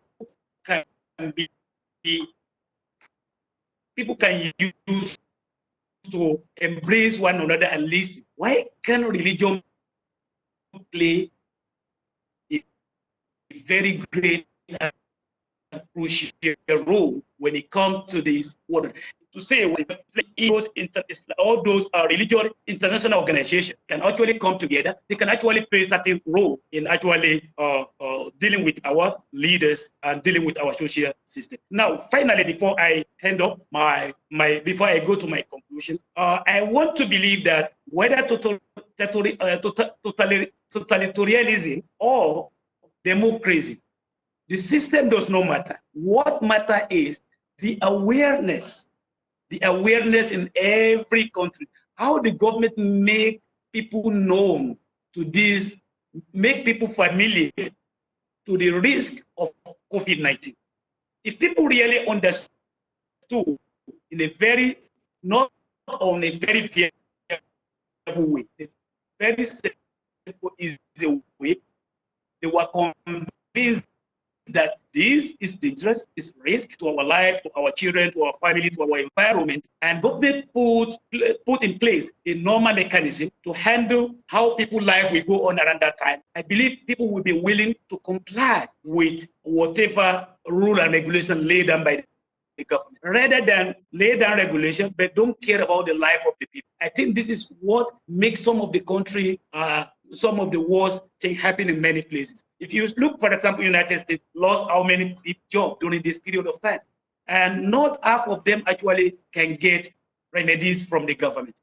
And also many countries, we are now talking about India, Pakistan, Nigeria, and many other African countries. There's no any stimulus package for many to actually, from the government to handle this thing. Therefore, people cannot stay home anger. So they have to say, okay, I read a lot of things during this time. One person said, I better die hungry when I'm looking for what I'm going to eat, rather than kill hunger, die hunger in my house. So it's better if I'm on the way finding what I'm going to eat. and I die. That is more acceptable. It's more suitable for me rather than die when I stay at home and I don't have anything to eat. So therefore, I think the government, the awareness and the government assistance is very important. Is play a very great role in actually handle the case of COVID-19 with other mechanisms placed by the government. And that is why we saw a number of those countries that actually make it in a very fast, and Malaysia is one of them. I am proud of that because I can see what government have done to almost every citizen to make sure that they do not violate the law and everybody has to. So as a conclusion, please go to my conclusion. As a conclusion, religion can play crucial role in bringing cooperation and tolerance among nations through my recommendation just now, through international religion organization coming together, finding a way, advising, try to pass very important messages to the society. This religion organization, especially on social changes, especially. So religion does not come with compulsion, but it will come with compassion. So religion actually did not make it hard, but it make life a pleasant place. So I will leave it here. If there is a question to be answered, then I will be ready for this. Thank you very much. Thank you again, Dr. Abdullahi, for that very insightful talk about religion and its effect on the world order and post-COVID-19 towards religion. I have a few questions here from our viewers. The first one will be for Dr. Casey.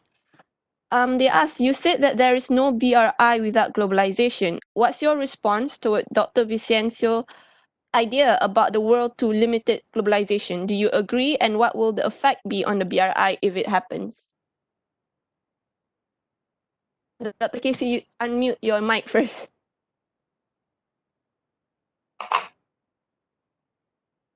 No, thank you. Thank you for the question, Elia, and whoever passed it on to you. And I appreciated Dr. Vincentius's argument that I think that the COVID-19 will change the shape of globalization and actually probably divert or create a divergence in globalization between what he referred to as the luxury globalization and the limited globalization. I think that this is a really important point, and it makes a lot of sense. And I think that you will see this. I think already we're beginning to see it with who is able to travel right now, and the travel bubbles that are being created, who's being included in those travel bubbles and who's being excluded from them. So this, I think you can combine that with my argument that in the post-COVID-19 globalization and the post-COVID-19 BRI, they probably will take a different shape than what they had been, say, like in the previous 5 years. I think just as globalization will slow down and take a new form, I think the BRI is also going to slow down and take a new form. We could see the BRI already slowing down in 2019, but its slowdown was due more to political reasons rather than economic reasons. And those political reasons were that the BRI was enabled by globalization, but like many Chinese policies, it was not a well articulated when it was launched. And this is typical of when China introduces new policies. It just introduces sort of a broad idea and then lets everybody jump into the fray, and they see who succeeds and who doesn't succeed, which players succeed and which players don't succeed. The players who do succeed, what are the reasons for their success? And then they begin to shape the policy out of successful practices. It's not like they have a well-articulated policy that shapes the practice, but rather, experimentation with practices then lead to a shaping of policy. So already before January of 2020, BRI was slowing down for these political reasons, that these sort of unshaped, wide variety of practices were meeting with different resistances, and China had to sort of go back to the drawing board and think about how to reintroduce BRI in a more rational and politically palatable shape. Now, this is a good question, is that when the BRI is reintroduced, it's going to be reintroduced to a globalized world in which the advanced developed economies are going to be more skeptical about participating in BRI. And the developing countries may still be skeptical, but they are going to be dependent upon those, dependent upon BRI projects to get their economies going again, because Western financing comes with so many conditions about legal contracts and transparency, and because economic practices in the West are market-based, they have to be profitable. Whereas the BRI projects can be undertaken by the Chinese state. Unprofitable projects can be undertaken by the Chinese state, and the Chinese state banks have no choice but to comply with these state demands to participate in these projects. So Chinese state banks can undertake unprofitable projects for the state's strategic reasons. And so, places like Pakistan, which have become increasingly,